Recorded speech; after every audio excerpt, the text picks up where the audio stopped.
بسم الله الرحمن الرحيم يا أيها الناس إنا خلقناكم من ذكر وأنثى وجعلناكم شعوبا وقبائل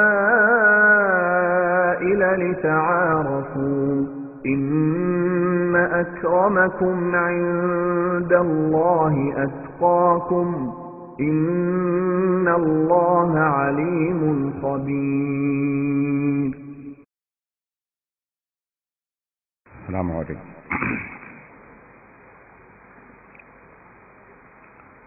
أعوذ بالله من الشيطان الرجيم. بسم الله الرحمن الرحيم. الحمد لله رب العالمين. نشهد أن لا إله إلا الله ونشهد أن محمدا عبده ورسوله أرسله بالهدى ودين الحق ليظهره على الدين كله ولو كره المشركون.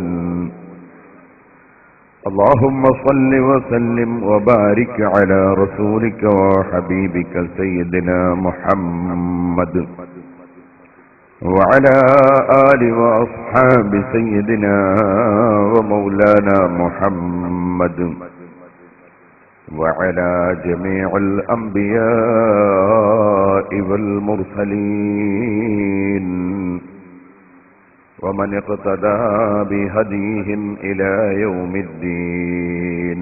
أما بعد، أعوذ بالله من الشيطان الرجيم. بسم الله الرحمن الرحيم.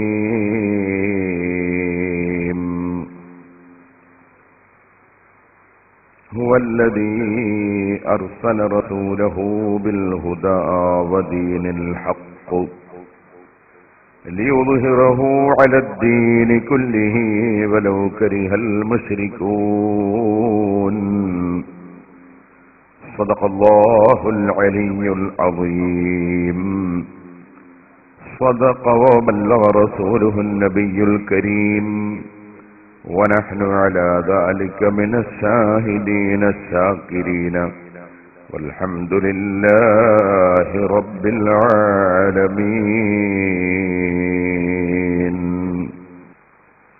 يا رب صل على من حل بالحرم طه الرسول الذي قد خص بالكرم. يا رب بالمصطفى بلغ مقاصدنا واغفر لنا ما مضى يا واسع الكرم. ആദരണീയരായ MK തങ്ങൾ, നമ്മുടെ വേദിയുടെ അധ്യക്ഷൻ അസ്റഫ് ഹാജി സാഹിബ് പരിപാടി ഉദ്ഘാടനം ചെയ്ത് സിറാജുൽ ഹുദയെ സംബന്ധിച്ച് ഞാൻ പറയുന്നതിനേക്കാൾ ഭംഗിയായി വിശദമായി നിങ്ങളെ കേൾപ്പിച്ച നമ്മുടെ അഡ്വൈസറി ബോർഡ് ചെയർമാൻ CSO അൽഹാജി KM മൻസൂർ സാഹിബ്, നമ്മുടെ ഈ പരിപാടിയിലും വിനീതനായ ഞാൻ തമിഴ്നാട്ടിൽ എവിടെ എപ്പോൾ വരുമ്പോഴും എന്റെ കൂടെ സഹകാരിയായി എന്റെ കൂടെ എപ്പോഴും ഉണ്ടാകുന്ന വന്യരായ മുഹമ്മദ് സലീം സിറാജി ഹസ്രത്ത് അവറുകൾ, മറ്റ്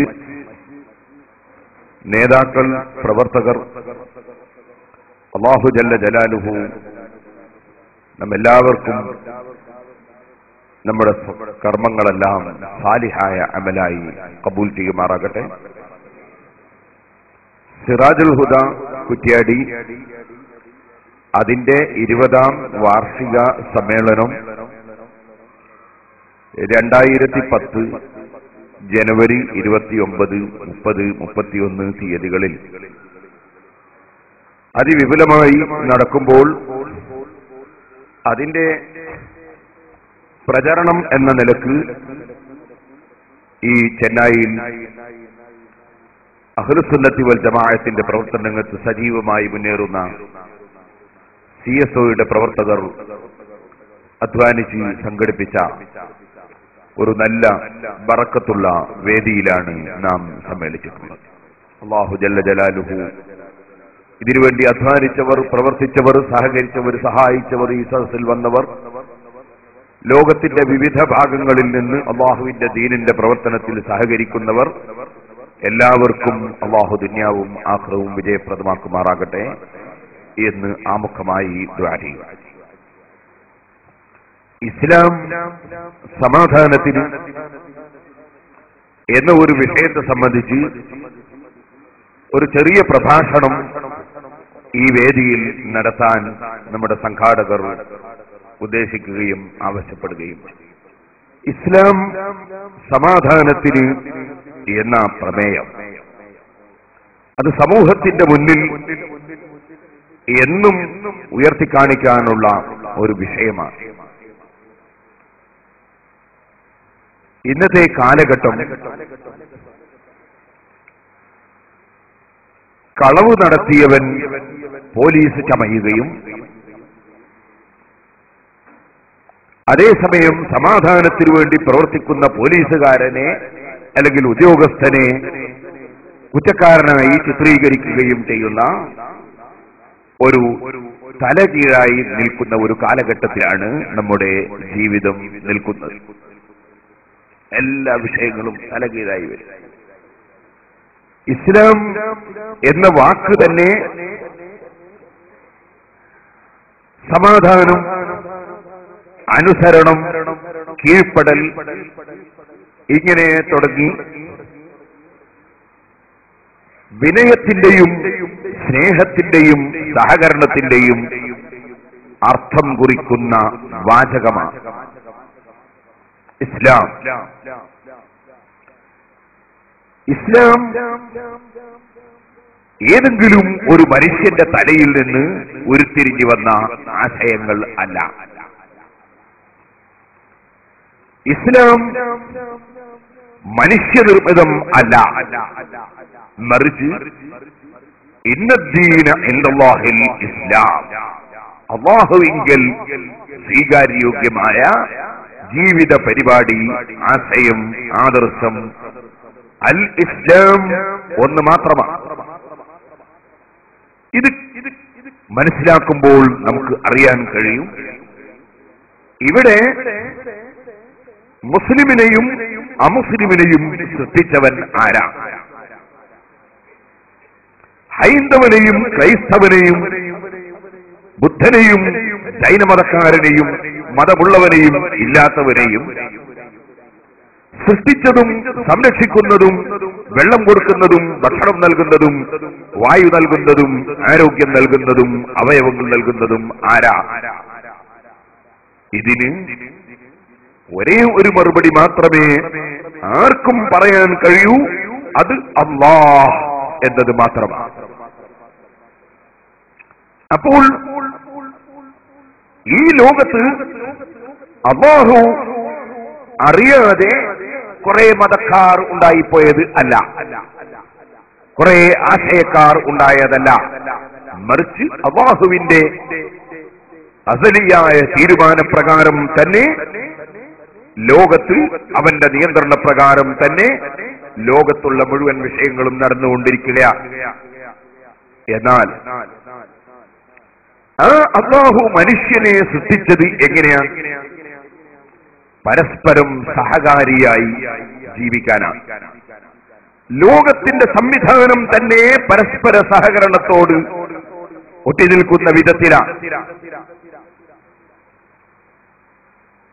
വയനാട്ടിൽ ചെന്നാൽ, കേരളത്തിൽ വയനാട് പ്രദേശത്ത് ചെന്നാൽ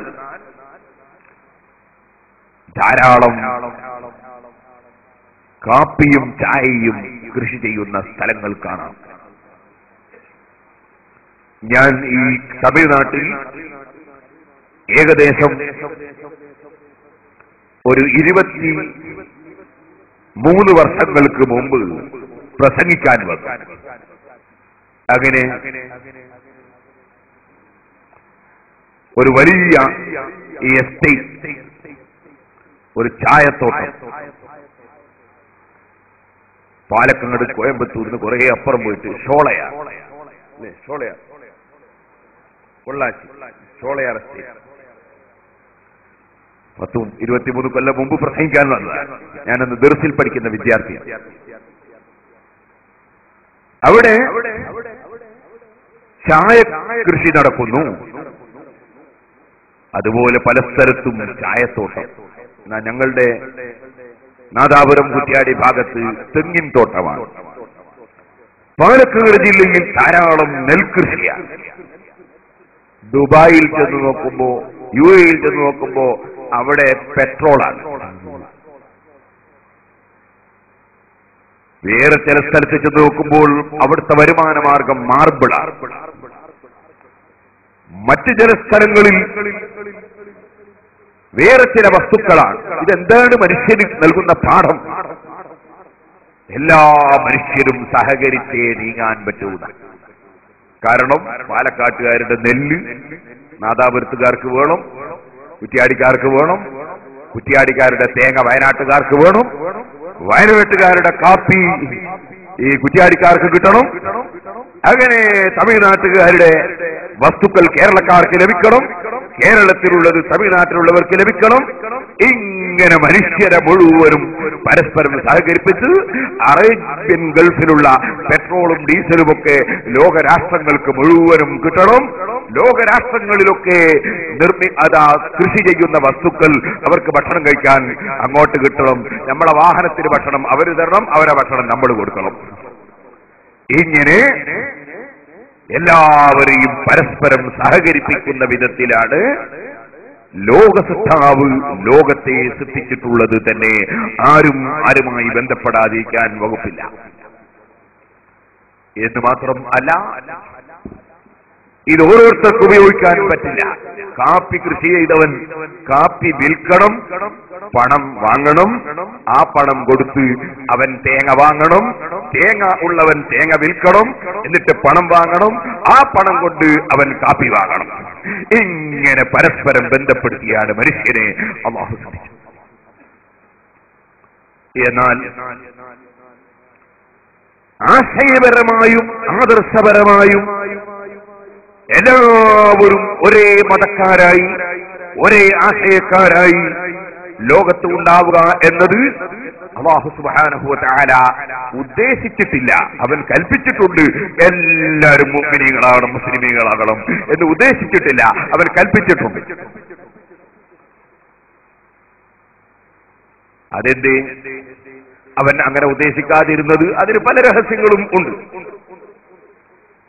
എല്ലാവരും ഭരണപക്ഷമായാലും, എല്ലാവരും പ്രതിപക്ഷമായാലും, എല്ലാവരും ഹെഡ് മാസ്റ്റർ ആയാലും, എല്ലാവരും മുഖ്യമന്ത്രിയായാലും, എല്ലാവരും പ്രധാനമന്ത്രിയായാൽ, എല്ലാവരും ബിസിനസ്സുകാരായാൽ, എല്ലാവരും തൊഴിലാളികളായാൽ, എല്ലാവരും മുതലാളിമാരായാൽ, എല്ലാവരും പണ്ഡിതന്മാരായാൽ ലോകം നടക്കുമോ? നടക്കൂല. എന്നാൽ ഈ ലോകത്തിനപ്പുറം വേറൊരു ലോകം ഉണ്ട്. അതാണ് യഥാർത്ഥ ലോകം. ആ ലോകത്ത് സമ്മാനം കൊടുക്കാൻ അവൻ തീരുമാനിച്ച ചില മഹാന്മാര് ഉണ്ട്. അവിടെ സമ്മാനം ലഭിക്കാത്തവരും ഉണ്ട്. ആ ലോകത്തേക്കുള്ള യാത്രാ രംഗം മാത്രമാണ് ഭൗതികമായ ലോകം. ഇവിടെ എല്ലാവരും സഹകരിച്ച് ജീവിക്കണം. ജാതി, മത, വർഗ, വർണ്ണ, ദേശ, ഭാഷ, രാഷ്ട്രീയ വ്യത്യാസമന്യേ എല്ലാവരും ഒരേ ബാപ്പയുടെയും ഉമ്മയുടെയും മക്കൾ. യാ അയ്യുഹന്നാസ്, ഓ ജനങ്ങളെ, ഇന്നാ ഖലഖനാകും മിൻ ദക്കരിൻ വ ഉൻസാ, നിങ്ങളെല്ലാം ഒരു മാതാവിൽ നിന്നും പിതാവിൽ നിന്നും ഒരച്ഛനിൽ നിന്നും ഒരമ്മയിൽ നിന്നും നാം സൃഷ്ടിച്ചു. മിൻ ദക്കരിൻ വ ഉൻസാ വജഅൽനാകും ശുഊബൻ വഖബായില ലിതഅറഫു, നിങ്ങളൊക്കെ ഒരച്ഛന്റെയും അമ്മയുടെയും മക്കൾ. ഞാൻ പണ്ട് സ്കൂൾ പഠിക്കുമ്പോ ഡാർവിന്റെ പരിണാമ സിദ്ധാന്തം എന്നൊരു സംഗതി പഠിച്ചു. അതായത് അച്ചാച്ചൻ കുരങ്ങനാണ് എന്ന് പറയുന്നത്. ഞാനിങ്ങനെ അത്ഭുതപ്പെട്ട് സ്വന്തം അച്ചാച്ചൻ കുരങ്ങനാണ് എന്ന് പറയാൻ എങ്ങനെ ധൈര്യം വന്നത്? പക്ഷെ പഠിപ്പിച്ച മാസ്റ്റർ തന്നെ പറഞ്ഞു, നിങ്ങൾ വിശ്വസിക്കണ്ട, പഠിച്ചാൽ മതി. ഡാർവിന്റെ പരിണാമ സിദ്ധാന്തം. പക്ഷെ ഞാൻ പിന്നെ കുറച്ചു കാലം കഴിഞ്ഞപ്പോഴാണ് എനിക്ക് അതിനേക്കാളും മോശമായ ആശയം പറയുന്നവരുണ്ടല്ലോ എന്ന് മനസ്സിലായത്. അങ്ങനെ ഡാർവിൻ പറഞ്ഞത് അച്ചാച്ചൻ കുരങ്ങനാണ് എന്നാണ്, കുരങ്ങൻ നരകത്തിലാണെന്നും എവിടെയും പറഞ്ഞിട്ടില്ല. അതേസമയത്ത് ഉപ്പാപ്പ നരകത്തിലാണ്, ഉപ്പാപ്പ മുശ്രിക്കാണ്, കാഫറാണ് എന്ന് പറയുന്ന മനുഷ്യന്മാരുണ്ട്. അത് അതിനേക്കാളും മോശമായിപ്പോയി. പക്ഷേ ഞാൻ പറഞ്ഞു വരുന്നത്, ആ ഡാർവിന്റെ പരിണാമ സിദ്ധാന്തം ഇസ്ലാം അംഗീകരിച്ചിട്ടില്ല, മനുഷ്യന് അംഗീകരിക്കാൻ കഴിയില്ല. മനുഷ്യൻ മനുഷ്യപുത്രൻ തന്നെയാണ്. മാതാപിതാക്കൾ നിങ്ങളുടേതെല്ലാം ഒന്നാണ്. നബിയുല്ലാഹി ആദം അലൈഹിസ്സലാം, ബീവി ഹവ്വ റളിയല്ലാഹു അൻഹാ, നിങ്ങളെ പല വിധത്തിലും ഗോത്രങ്ങളും തറവാടുകളും പലതുമായി അല്ലാഹു വേർതിരിച്ചിട്ടുണ്ട്. അത് നിങ്ങൾ പരസ്പരം തിരിച്ചറിയാനാണ്. അതേസമയം അല്ലാഹുവിന്റെ അടുക്കൽ ആദരവും ബഹുമതിയും ഉള്ളവർ അത്ഖാകും, നിങ്ങളിൽ ഏറ്റവും കൂടുതൽ അല്ലാഹുവിനെ സൂക്ഷിച്ച് ജീവിക്കുന്ന ഭക്തിയുള്ളവരാ. ഇന്ന അക്രമക്കും ഇൻദല്ലാഹി അത്ഖാകും. ആകയാൽ അല്ലാഹു സുബ്ഹാനഹു വ തആല മനുഷ്യനെ ഈ ഭൂമിലോകത്ത് സൃഷ്ടിച്ചയക്കുമ്പോൾ ഒരു മാതാവിന്റെയും പിതാവിന്റെയും മക്കളായി പറഞ്ഞ് അവർ പല ആശയക്കാരും പലവിധക്കാരുമായി തിരിഞ്ഞു. ആശയം ഏറ്റവും സുന്ദരമായ ആശയം, ഏറ്റവും ശരിയായ ആശയം ലോകത്ത് പഠിപ്പിക്കാൻ അല്ലാഹു സുബ്ഹാനഹു വ തആല മനുഷ്യരിൽ നിന്ന് പ്രത്യേകം ചിലരെ തെരഞ്ഞെടുത്തു. അതാണ് അമ്പിയാക്കൾ. ആ അമ്പിയാക്കൾ ഇവിടെ സമാധാനം സർവജീവികൾക്കും ലഭിക്കുന്ന ആശയങ്ങൾ അല്ലാതെ ഒരു നബിയും ഇവിടെ പ്രബോധനം ചെയ്തിട്ടില്ല. എല്ലാ പ്രവാചകന്മാരും പ്രബോധനം ചെയ്തത് സമാധാനത്തിന്റെ ആശയമാണ്. അത് അല്ലാഹുവിന്റെ ദീനാണ്. കുൽ ദീനുഹും വാഹിദ്, സർവ അമ്പിയാക്കളും പ്രചരിപ്പിച്ച ദീൻ ഒന്നാണ്. അത് സമാധാനത്തിന്റെ ആശയം. നിങ്ങൾ നോക്കൂ, അല്ലാഹു ജല്ല ജലാലുഹു അവൻ മനുഷ്യനെ സൃഷ്ടിച്ചത് മറ്റ് സൃഷ്ടികളിൽ വ്യത്യസ്തമായിട്ടാണ്. മറ്റുള്ള സൃഷ്ടികൾക്കൊന്നും അവൻ മനുഷ്യ നൽകിയതുപോലെയുള്ള ശാരീരിക പ്രകൃതി നൽകിയിട്ടില്ല. മനുഷ്യന് നൽകിയതുപോലുള്ള വിശേഷ ബുദ്ധി കൊടുത്തിട്ടില്ല. ഇതുകൊണ്ടാണ് മറ്റ് ജീവികൾക്ക് ഇല്ലാത്ത ആദരവ് മനുഷ്യന് അല്ലാഹു നൽകി. വലിയ ആദരവ് അല്ലാഹു മനുഷ്യന് നൽകി. അത് മുസ്ലിമാകട്ടെ അമുസ്ലിമാകട്ടെ മനുഷ്യ ശരീരത്തിന് തന്നെ ബഹുമതി നൽകിയിട്ടുണ്ട്. മനുഷ്യ ശരീരത്തിന് തന്നെ ആദരവ് നൽകിയിട്ടുണ്ട്. മനുഷ്യൻ അവന്റെ ശരീരത്തിന്റെ അവയവങ്ങൾ എത്ര അത്ഭുതകരമാണ്. മനുഷ്യ ശരീരം എത്ര അത്ഭുതകരമാണ്. ഞാൻ ചെറിയൊരു ഉദാഹരണത്തിന് വേണ്ടി പറയും. ഞാൻ ഈ അടുത്ത് ഒരു ഡെന്റൽ ഹോസ്പിറ്റൽ, അവിടെ എന്റെ ഉമ്മയെയും കൊണ്ട് ചെന്നപ്പോൾ കുറെ മനുഷ്യന്മാര് അവിടെ ഇങ്ങനെ പല്ലിന് അസുഖമായിട്ട് വന്ന് പല്ലെടുക്കാൻ വേണ്ടി പല്ല് തരിപ്പിച്ചിട്ട് ഇങ്ങനെ ഇരിക്കുന്നത് കണ്ടു ഡെന്റൽ ഹോസ്പിറ്റൽ. എന്നാൽ അവിടുന്ന് ഇറങ്ങി ഞാൻ പുറത്ത് നടന്നു. 10-50ഓളം വർഷമായി ഇങ്ങനെ നടന്നുകൊണ്ടിരിക്കുന്നു. ഞാൻ ഇന്ന് വരെ ഒരൊറ്റ പശുവും ഒരൊറ്റ പോത്തും ഒരു ഡെന്റൽ ഹോസ്പിറ്റലിലും പല്ലെടുക്കാൻ വേണ്ടി പോയതായി ഞാൻ അറിയില്ല. ഒരു കാളയും പശുവും ഇങ്ങനെ പല്ലും ധരിപ്പിച്ചിട്ട് ഇങ്ങനെ ഇരിക്കുന്നതും കണ്ടിട്ടില്ല. എന്നാൽ നിങ്ങൾ മനസ്സിലാക്കണം, ഇവിടെ ഭക്ഷണം കഴിച്ചിട്ട് ശരീരത്തിലെ ഭക്ഷണം പോകുന്ന ഭാഗമായ തൊള്ള, അതുപോലെ ഭക്ഷണം എടുത്തു കഴിക്കുന്ന കൈ, അത് ഏറ്റവും ശുദ്ധീകരിക്കപ്പെടാൻ നിർദ്ദേശം നൽകപ്പെട്ട ജീവിയാണ് മനുഷ്യൻ. ഭക്ഷണം കഴിക്കുമ്പോൾ കൈ കഴുകണം, ഭക്ഷണം കഴിച്ചു കഴിഞ്ഞാൽ കൈ കഴുകണം. അതിന്റെ പുറമെ ഇസ്ലാമിന്റെ ആശയം അനുസരിച്ച് പറഞ്ഞാൽ ഭക്ഷണം കഴിക്കുന്നതിന് മുമ്പ് പല്ല് തേക്കൽ സുന്നത്തുണ്ട്, ഭക്ഷണം കഴിച്ചാൽ പിന്നെയും പല്ല് തേക്കൽ സുന്നത്തുണ്ട്, ഉറങ്ങാൻ കിടക്കുമ്പോൾ പല്ല് തേക്കൽ സുന്നത്തുണ്ട്, ഉറങ്ങിക്കഴിഞ്ഞാൽ പല്ല് തേക്കൽ സുന്നത്തുണ്ട്, വീട്ടിൽ നിന്ന് ഇറങ്ങുമ്പോൾ സുന്നത്തുണ്ട്, വീട്ടിൽ വന്നാൽ സുന്നത്തുണ്ട്. അങ്ങനെ പല്ല് തേക്കൽ, ധാരാളം പല്ല് തേക്കൽ സുന്നത്തുണ്ട്. ഇസ്ലാം അതിന്റെ ആശയം മനസ്സിലാക്കാൻ വേണ്ടി ഞാൻ പറയാം. അതേ സമയത്ത് ഇങ്ങനൊക്കെ പല്ല് തേക്കേണ്ട മനുഷ്യൻ, ഞാൻ ഈ പറഞ്ഞതുപോലെ പല്ല് തേക്കുന്ന ഏതെങ്കിലും ഒരാൾ ഈ കൂട്ടത്തിലുണ്ടോ വെച്ചാൽ ഞാൻ അടക്കണ്ടാവില്ല. പല്ല് ധാരാളമായി ഓരോന്ന് കൊടുക്കുന്ന സമയത്തും പല്ല് തേക്കൽ സുന്നത്തും. പല്ല് ധാരാളമായി ഒരു മനുഷ്യൻ വൃത്തിയാക്കിയാൽ പല്ലിന് കേട് വളരെ കുറയും.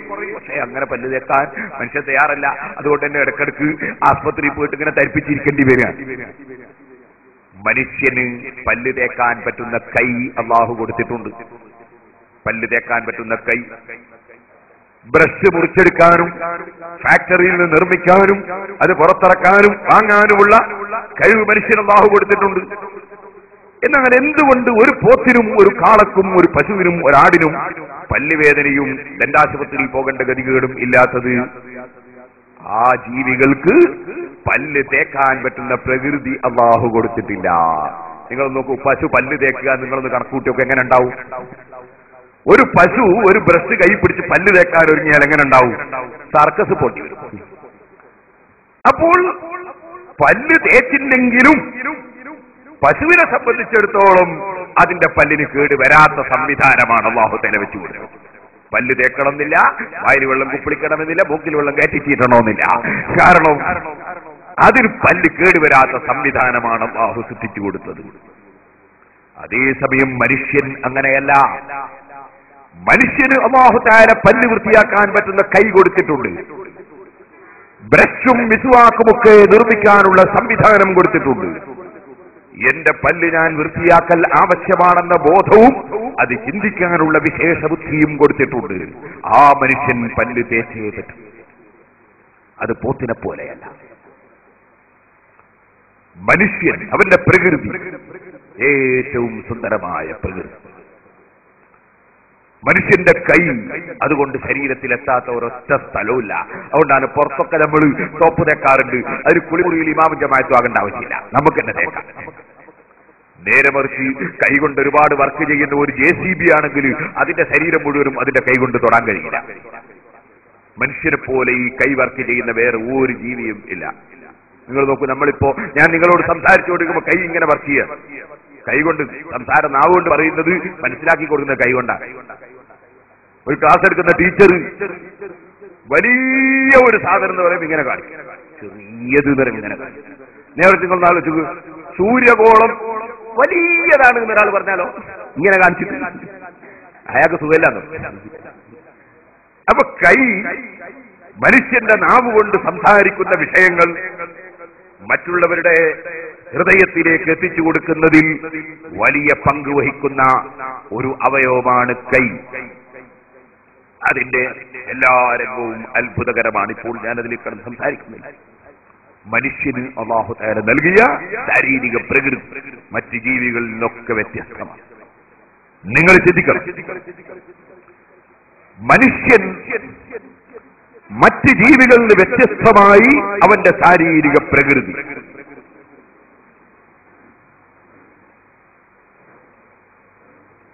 എല്ലാവരും മനുഷ്യൻ അഭിമുഖമായി സംസാരിക്കും.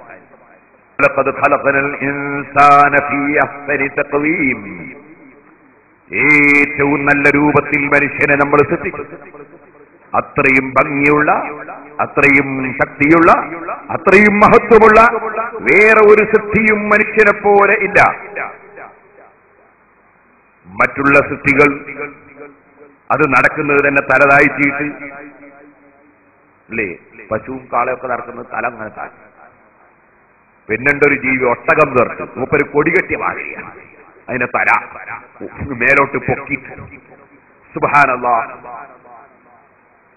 മറ്റ് ചില ജീവികൾ അത് കുടിക്കുന്നത് താഴോട്ട് നിലത്തിങ്ങനെ ചുണ്ട് വെച്ചിട്ട് തിന്നുന്നു, നിലത്ത് ചുണ്ട് വെച്ച് അല്ലെങ്കിൽ വെള്ളത്തിൽ ചുണ്ട് വെച്ച് കുടിക്കുന്നു. മനുഷ്യൻ എത്ര ഉയർന്ന സ്ഥാനമാണ്! അവന്റെ ഈ മഹത്വമുള്ള മുഖം നിലത്തിട്ടൊരച്ചുകൊണ്ട് അവൻ ഭക്ഷണം കഴിക്കേണ്ടതില്ല. അവന്റെ ചുണ്ട് താഴോട്ട് കൊണ്ടുപോയി വെള്ളം കുടിക്കേണ്ടതില്ല. അവന്റെ കൈകൊണ്ട് ഭക്ഷണം മാനമായി എടുത്ത് തൊള്ളയിലേക്ക് കൊണ്ടുവന്ന് ഈ മുഖത്തിന്റെ ബഹുമാനം ശരിക്കും നിലനിർത്തി തന്നെ ഭക്ഷണം കഴിക്കാനുള്ള സംവിധാനം അങ്ങനെ തുടങ്ങി. ഓ സഹോദരന്മാരെ, മനുഷ്യന്റെ പ്രകൃതി തന്നെ ഏറ്റവും നല്ല പ്രകൃതി, ശാരീരിക പ്രകൃതി. അതിന്റെ പുറമെ മനുഷ്യന് അല്ലാഹു നൽകിയ ഏറ്റവും വലിയ അനുഗ്രഹം വിശേഷ ബുദ്ധി, നല്ലതും ചീത്തയും വേർതിരിച്ചറിയാനുള്ള പ്രത്യേകമായ കഴിവ്. അത് വേറെ ജീവികൾക്ക് അല്ലാഹു നൽകിയില്ല. അതുകൊണ്ടാണ് ലോകത്ത് ഒരു ആനയും ഒരു പോത്തും ഒരു ജീവിയും അതിന്റെ ശരീരത്തിൽ ഔറത്ത് മറക്കാറില്ല. കാരണം അതിന്റെ ശരീരത്തിൽ മറച്ചു വെക്കേണ്ട ഭാഗം ഏത്, തുറന്നു വെക്കേണ്ട ഭാഗം ഏത് എന്ന് വേർതിരിച്ചറിയാൻ ഇവിടെ മൃഗങ്ങൾക്ക് വിശേഷ ബുദ്ധിയില്ല. ഇതുപോലെ നിങ്ങൾ നോക്കൂ, ഇവിടെ ഭക്ഷണം കഴിക്കുമ്പോൾ എനിക്ക് അനുവദിച്ചതേ തിന്നാൻ പറ്റുള്ളൂ, അനുവദിക്കാത്ത ഭക്ഷണം കഴിക്കരുതെന്ന് ഒരു പോത്തും ചിന്തിക്കുന്നില്ല. കിട്ടുന്ന സ്ഥലത്തുനിന്ന് തിന്നും. നമ്മളും ഹോട്ടലിൽ കയറിയിട്ട് ക്ഷണിക്കാതെ ചിലപ്പോ കഴിക്കും, പക്ഷേ ഇറങ്ങി വരുമ്പോ ബില്ലെത്രയാണെന്ന് കാശ് കൊടുക്കും. ഒരു പോത്തും എന്റെ ബില്ലെത്രയാണെന്ന് ഒരു സ്ഥലത്തും ചോദിച്ചില്ല. കാരണം അന്യന്റേതെന്നോ സ്വന്തമെന്നോ ക്ഷണിക്കപ്പെട്ടതെന്നോ അനുവദിച്ചതെന്നോ അനുവദിക്കാത്തതെന്നോ വ്യത്യാസമില്ല. വിശേഷ ബുദ്ധിയില്ലാത്തത് കൊണ്ട് തന്നെ പശുവിന്റെ കുട്ടി അമ്മയുടെ മുല കുടിച്ച് വളർന്നു, ആരോഗ്യമായി വലുതായപ്പോൾ സ്വന്തം അമ്മയുടെ പുറത്ത് തന്നെ വികാരശമനത്തിന് വേണ്ടി കയറാൻ ശ്രമിക്കുന്നു.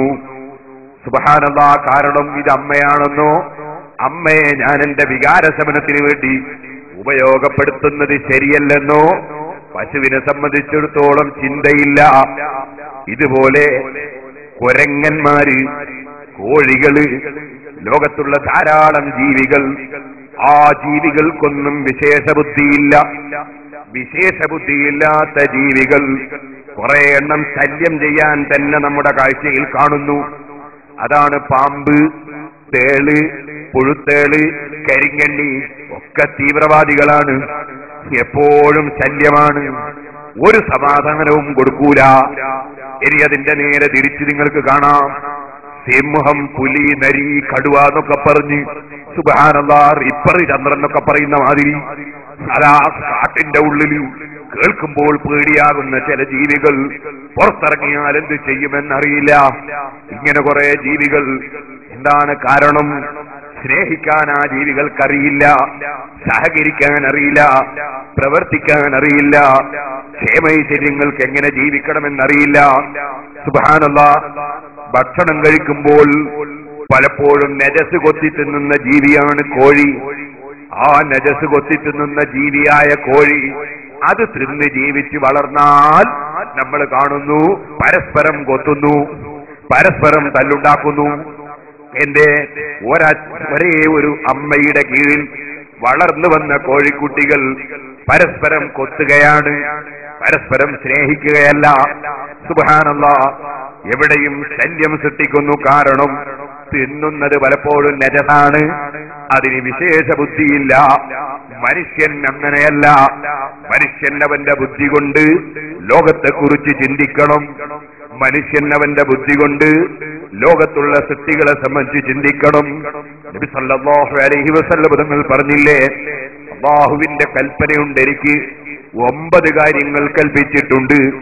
അതിൽ പ്രധാനപ്പെട്ട ഒരു കാര്യമാണ്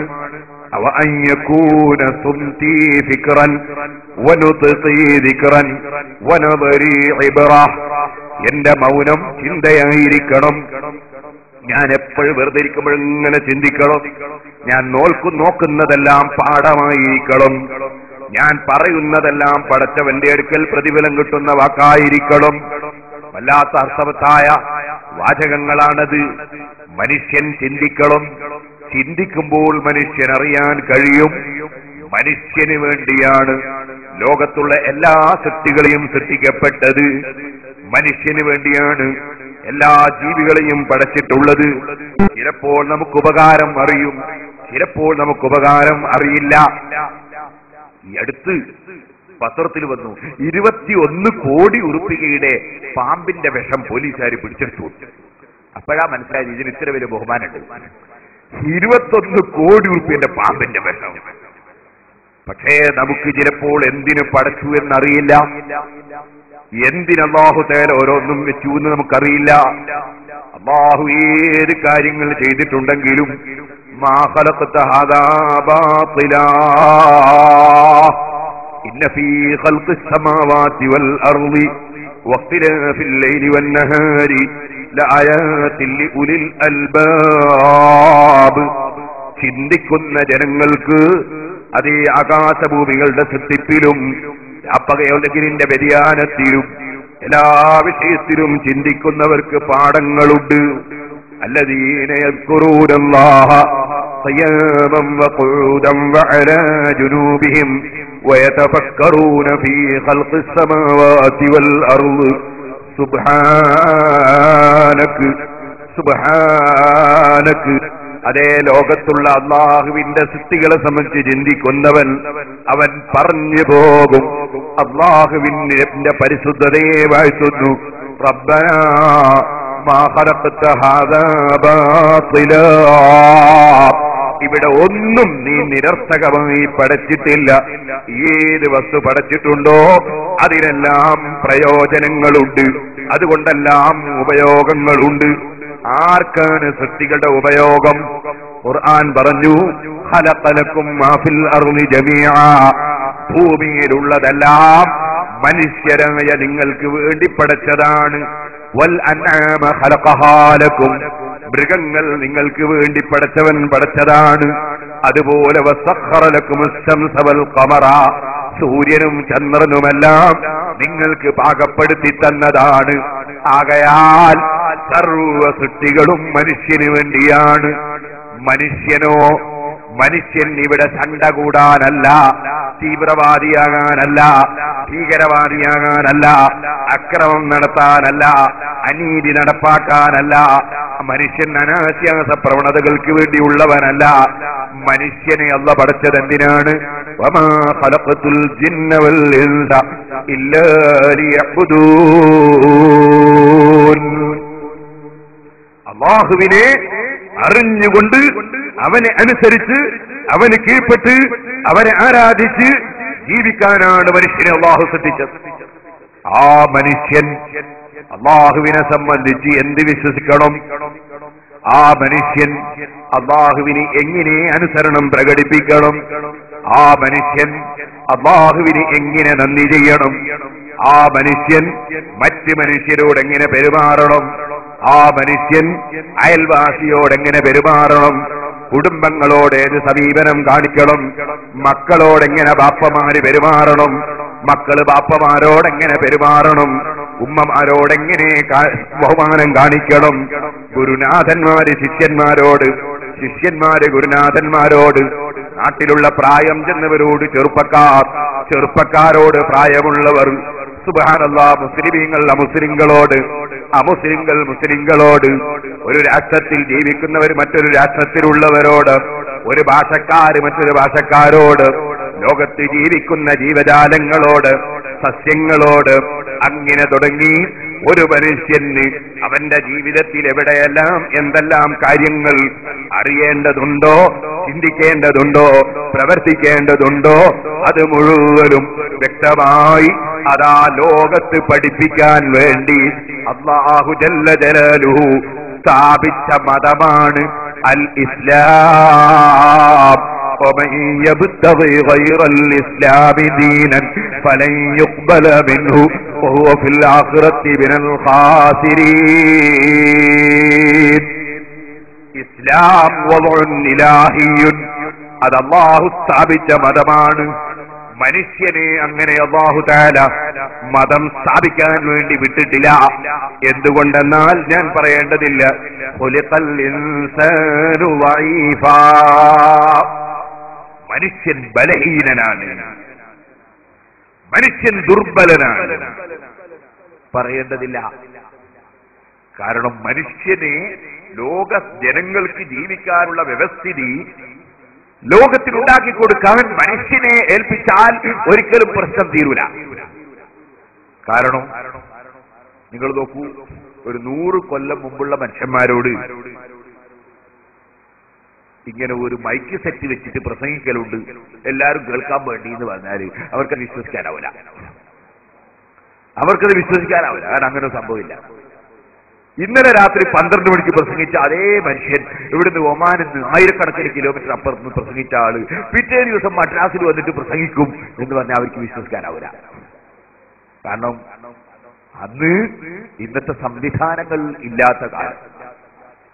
പോട്ടെ, ഇവിടെ ഇരുന്നിട്ട് അമേരിക്കയിൽ വിളിച്ച് സംസാരിക്കാൻ പോയി കഴിയൂന്ന് പറഞ്ഞാൽ ഈ മൊബൈൽ ഫോൺ ഇറങ്ങുന്നതിന് മുമ്പ്, അല്ലെങ്കിൽ ടെലിഫോൺ കയ്യിലെത്തുന്നതിന് മുമ്പ് പറഞ്ഞാൽ ആളുകൾ വിശ്വസിക്കൂല. അപ്പൊ മനുഷ്യൻ പുരോഗമിച്ചുകൊണ്ടേയിരിക്കുകയാണ്, അല്ലെങ്കിൽ അധപ്പതിച്ചുകൊണ്ടേയിരിക്കുകയാണ്. രണ്ടു നിലക്കും പറയാം. മനുഷ്യൻ പുരോഗമിച്ചുകൊണ്ടേയിരിക്കുകയാണ്, അല്ലെങ്കിൽ അധപ്പതിച്ചുകൊണ്ടേയിരിക്കുകയാണ്. ആ മനുഷ്യൻ രണ്ടു നിലക്കാണ് ഞാൻ പറഞ്ഞത്. ഭൗതികമായി പുരോഗമിക്കുന്നു, ആത്മീയമായി അധപ്പതിക്കുന്നതാണ് മനുഷ്യൻ. ആ മനുഷ്യൻ കുറെ കാലം കഴിഞ്ഞിട്ട് വരുന്ന ജനങ്ങൾക്ക് അവരെങ്ങനെ ജീവിക്കണത് ഇപ്പോഴുള്ള മനുഷ്യന്മാരൊരു നിയമം ഉണ്ടാക്കിയാൽ അവർക്കത് അനുയോജ്യമാവില്ല. അതേസമയത്ത് നേരത്തെ കഴിഞ്ഞു പോയ ആളുകൾക്ക് ഇപ്പോഴുള്ളവരോട് നിയമം ഉണ്ടാക്കാൻ പറഞ്ഞാലോ അവർക്കത് ഉപയോഗിക്കാണ്ട് ആ സമയത്ത് നിയമം കിട്ടുകയില്ല. സ്ത്രീകളെ കുറിച്ചും പുരുഷന്മാരെ കുറിച്ചും, തൊഴിലാളികളെ കുറിച്ചും മുതലാളിമാരെ കുറിച്ചും, അതുപോലെ തന്നെ മനുഷ്യരെ കുറിച്ചും മൃഗങ്ങളെ കുറിച്ചും അന്ത്യനാൾ വരെ നടക്കുന്ന സർവ്വ വിഷയങ്ങളും നന്നായി അറിയുന്ന ഒരു പരിപൂർണൻ, എല്ലാം നിയന്ത്രിക്കുന്ന പരിപൂർണൻ, എല്ലാം കൊടുക്കുന്നവൻ, സർവ ഭാഷക്കാരുടെയും സർവ രാഷ്ട്രക്കാരുടെയും വികാര വിചാരങ്ങൾ അറിയുന്നവൻ, അങ്ങനെ സർവകാലങ്ങളെ കുറിച്ചും വ്യക്തമായി വിവരമുള്ളവൻ അവനാണ് അല്ലാഹ്. ആ അല്ലാഹു മനുഷ്യനാവശ്യമായ ജീവിത വ്യവസ്ഥിതി അവനുണ്ടാക്കി നൽകണം. അങ്ങനെ അവനുണ്ടാക്കി നൽകിയ വ്യവസ്ഥയാണ് അല്ലാഹുവിന്റെ ദീൻ, പരിശുദ്ധ ദീനുൽ ഇസ്ലാം. അവനാണ് ഇവിടെ ഹൈന്ദവരെ സൃഷ്ടിച്ചത്, അവനാണ് ഹിന്ദുക്കൾക്ക് ഭക്ഷണം കൊടുക്കുന്നത്, അവനാണ് ക്രിസ്ത്യാനികൾക്ക് വെള്ളം കൊടുക്കുന്നത്, അവനാണ് മതമുള്ളവരെയും ഇല്ലാത്തവരെയും ഈ ലോകത്ത് സൃഷ്ടിച്ച് പോറ്റി വളർത്തുന്നത്. ആ റബ്ബ് ഒരിക്കലും തന്നെ ഏതെങ്കിലും ഒരു മതക്കാരനും വേറൊരു മതക്കാരനും തമ്മിൽ തല്ലുണ്ടാക്കാൻ, അല്ലെങ്കിൽ പ്രശ്നമുണ്ടാക്കാൻ, അല്ലെങ്കിൽ ഏതെങ്കിലും ഒരു സ്ഥലത്ത് ഒരു നശീകരണ പ്രവർത്തനം നടത്താൻ പടച്ച റബ്ബ് ഒരിക്കലും തന്നെ ഒരു വ്യവസ്ഥിതി ഉണ്ടാക്കി നൽകുകയില്ലെന്ന കാര്യം ഉറപ്പാണ്. ഞാൻ മുമ്പ് സ്കൂളിൽ നിന്ന് പഠിച്ച നാറാണത്ത് ഭ്രാന്തൻ എന്നൊരാൾ. നാറാണത്ത് ഭ്രാന്തന്റെ പരിപാടി എന്താണ്? ഒരു വലിയ കല്ല് മലന്റെ മുകളിൽ ഇങ്ങനെ ഉരുട്ടിക്കൊണ്ടുപോയിട്ട് അങ്ങെത്തിയ ഉരുട്ടി താഴത്തേക്ക്, പിന്നെ താഴെ വന്നിട്ട് ഉരുട്ടി മേലോട്ട് കൊണ്ടുപോവാ. നാറാണത്ത് ഭ്രാന്തൻ. ഈ നാറാണത്ത് ഭ്രാന്തനെ പോലെ ഒരു വ്യവസ്ഥിതി ഉണ്ടാക്കുന്നവനാകുമോ ലോകത്തിന്റെ സൃഷ്ടാവായ അല്ലാഹു? ഒരിക്കലും ആവുകയില്ലെന്ന് പറയേണ്ടതില്ല. ഇവിടെ എല്ലാവരെയും സൃഷ്ടിച്ചു, എല്ലാവരെയും പോറ്റി വളർത്തുന്ന രാജാവ് എല്ലാവർക്കും ഗുണകരമായ വ്യവസ്ഥിതികളും നിയമങ്ങളുമാണ് ഇസ്ലാമിൽ പഠിപ്പിച്ചിട്ടുള്ളത്. അവന്റെ മതമാണ് ഇസ്ലാം. അതൊരു ഹിന്ദുവിനോ ക്രിസ്ത്യാനിക്കോ മതമുള്ളവനോ ഇല്ലാത്തവനോ ദോഷം ചെയ്യുന്ന ഒരു കാര്യവും ഇസ്ലാമിലില്ല. വിശ്വസിച്ചാലും ഇല്ലെങ്കിൽ, വിശ്വസിച്ചില്ലെങ്കിൽ അവര് പാരത്രിക ലോകം വിജയിക്കൂല. അതാണ് പാരത്രിക ലോകത്ത് നഷ്ടപ്പെട്ടു പോകും ഇസ്ലാം സ്വീകരിക്കാത്തവൻ. മരിച്ചതിന് ശേഷം നഷ്ടപ്പെട്ടു പോകും. ദുന്യാവില് അമേരിക്കന്റെ പ്രസിഡന്റ് ആകാൻ തഹജ്ജുദ് നിസ്കരിക്കുന്ന ആളാകണ്ട, വലിയ പണക്കാരനാകാൻ ഇവിടെ വലിയ മുത്തഖികളാകണമെന്നില്ല. ദുനിയാവ് അല്ലാഹു തആല എല്ലാവർക്കും കൊടുക്കും. മൻ യുഹിബ്ബു വമൻ ലാ യുഹിബ്ബു, രണ്ടാമത്തെ എല്ലാവർക്കും അല്ലാഹു കൊടുക്കും. അപ്പൊ ഈ ഭൗതിക ലോകത്ത് ജീവിക്കുന്ന സർവ്വ മനുഷ്യർക്കും ഗുണകരമായ വ്യവസ്ഥകൾ മാത്രം പഠിപ്പിക്കുന്ന ഒരു പ്രസ്ഥാനമാണ് അല്ലാഹുവിന്റെ മതം അഥവാ പരിശുദ്ധ ഇസ്ലാം. ഇതുകൊണ്ട് തന്നെ ഞാൻ പറയട്ടെ, ഇസ്ലാമിന്റെ ആശയം എങ്ങനെയാണ്? മഹാനായ മുഹമ്മദ് റസൂലുള്ളാഹി സല്ലല്ലാഹു അലൈഹി വസല്ലം പഠിപ്പിക്കുകയാണ്, ലാ യുഅ്മിനു അഹദുക്കും ഹത്താ യഅ്മന ജാറുഹു ബവാഇഖഹ്. നിങ്ങളിൽ ഒരു മുസ്ലിമും ഒരു വ്യക്തിയും മുഅ്മിനാവുകയില്ല, മുസ്ലിമാവുകയില്ല അവൻ മുഖേന അവന്റെ തൊട്ടടുത്ത വ്യക്തികൾക്ക് ഒരു ശല്യവും ഉണ്ടാവുകയില്ലെന്ന് അവരെ മനസ്സിൽ വിശ്വാസം ആർജിക്കാത്ത കാലത്തോളം. അപ്പൊ ഒരു മുസ്ലിമായ മനുഷ്യൻ ശരിയായ മുസ്ലിമാകുന്നത് അവന്റെ തൊട്ടടുത്തുള്ള ഹിന്ദുവിനും ക്രിസ്ത്യാനിക്കും മതമുള്ളവനും ഇല്ലാത്തവനും അദ്ദേഹം ഒരു മുസ്ലിമാണ്, അയാളെ കൊണ്ട് എനിക്കൊരു ശല്യം ഉണ്ടാവുകയില്ല, അയാൾ ആക്രമിക്കില്ല, മർദ്ദിക്കില്ല, അനീതി ചെയ്യില്ല എന്ന് ബോധ്യപ്പെടുന്ന ജീവിതം മുസ്ലിമീങ്ങൾ ജീവിക്കണം.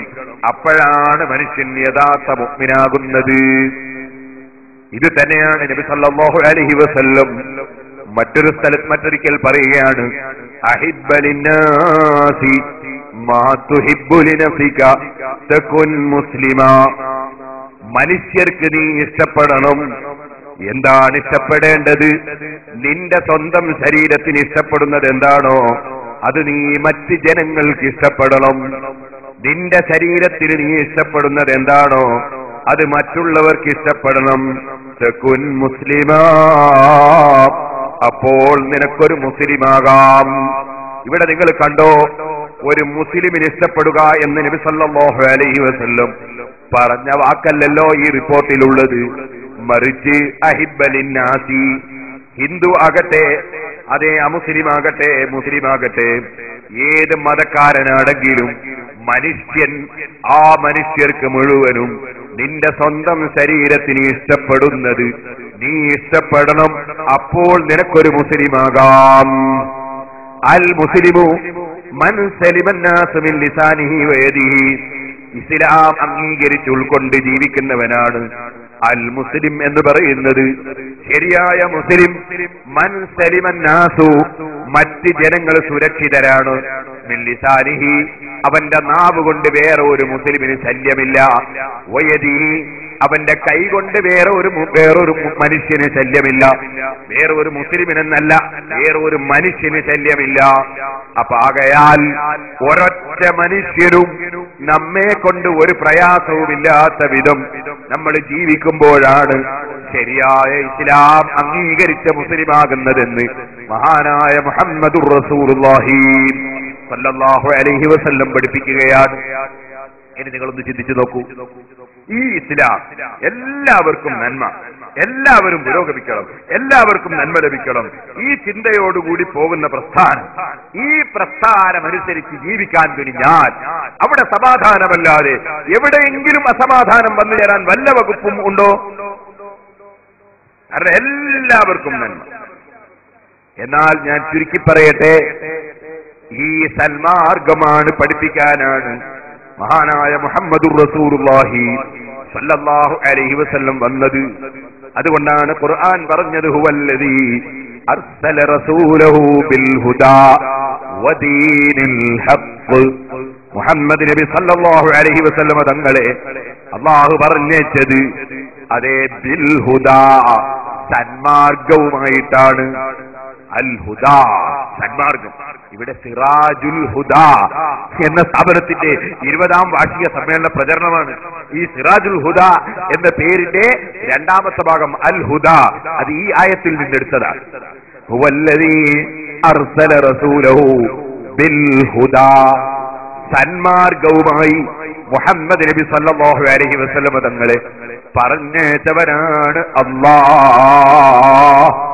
ലിയുദ്ഹിറഹു അലദ്ദീനി കുല്ലി, ലോകത്ത് ഏതെല്ലാം ജീവിത വ്യവസ്ഥിതികളുണ്ടോ, ഏതെല്ലാം ജീവിത പരിപാടികളും ആശയങ്ങളുമുണ്ടോ അതിന്റെ എല്ലാം മേലെയാണ് അല്ലാഹുവിന്റെ റസൂൽ കൊണ്ടുവന്ന പരിശുദ്ധ ദീനുൽ ഇസ്ലാം. കാരണം ഈ ദീനുൽ ഇസ്ലാമിൽ ഒരൊറ്റ മനുഷ്യനും ഒരു ബുദ്ധിയുള്ളവരും ഒരു വിഷയത്തിലും ഒരു ന്യൂനതയും ചൂണ്ടിക്കാണിക്കാൻ സാധ്യമല്ല. ഉറപ്പിച്ച് തറപ്പിച്ച് പറയട്ടെ, ഇസ്ലാം അതിനെ കവച്ചു വെക്കുന്ന ഒരു പ്രസ്ഥാനവും ലോകത്തില്ല, ഒരാശയവും ലോകത്തില്ല. പക്ഷെ ഇസ്ലാമിനെ പഠിക്കാത്തവർ, ഇസ്ലാമിനെ ഉൾക്കൊള്ളാത്തവർ എന്തെങ്കിലും ഇസ്ലാമിന്റെ പേരിൽ ചെയ്യുന്നുണ്ടെങ്കിൽ അതിന് മുസ്ലിങ്ങൾ ഉത്തരവാദിയല്ല, ഇസ്ലാം ഉത്തരവാദിയല്ല. നിങ്ങൾ തമിഴ്നാട്ടിൽ പറഞ്ഞിട്ട് വിഷമം വേണ്ട. കേരളത്തിൽ നിയമസഭയിൽ ഒരു ദിവസം കസേര കൊണ്ട് അങ്ങോട്ടും ഇങ്ങോട്ടും അടിയുണ്ടായി. നിയമസഭയിൽ MLA-മാര് തമ്മിൽ കസേര കൊണ്ട് കയറി. സുബ്ഹാനല്ലാഹ്. അതിന് ഉത്തരവാദി നമ്മുടെ രാജ്യത്തിന്റെ ഭരണഘടനയാണോ, അല്ലെ നിയമസഭയാണോ, അല്ലെങ്കിൽ അതിന്റെ ഉത്തരവാദി നമ്മുടെ രാജ്യത്തിന്റെ വ്യവസ്ഥിതിയാണോ? നമ്മുടെ രാജ്യം അതിന് ഉത്തരവാദിയല്ല.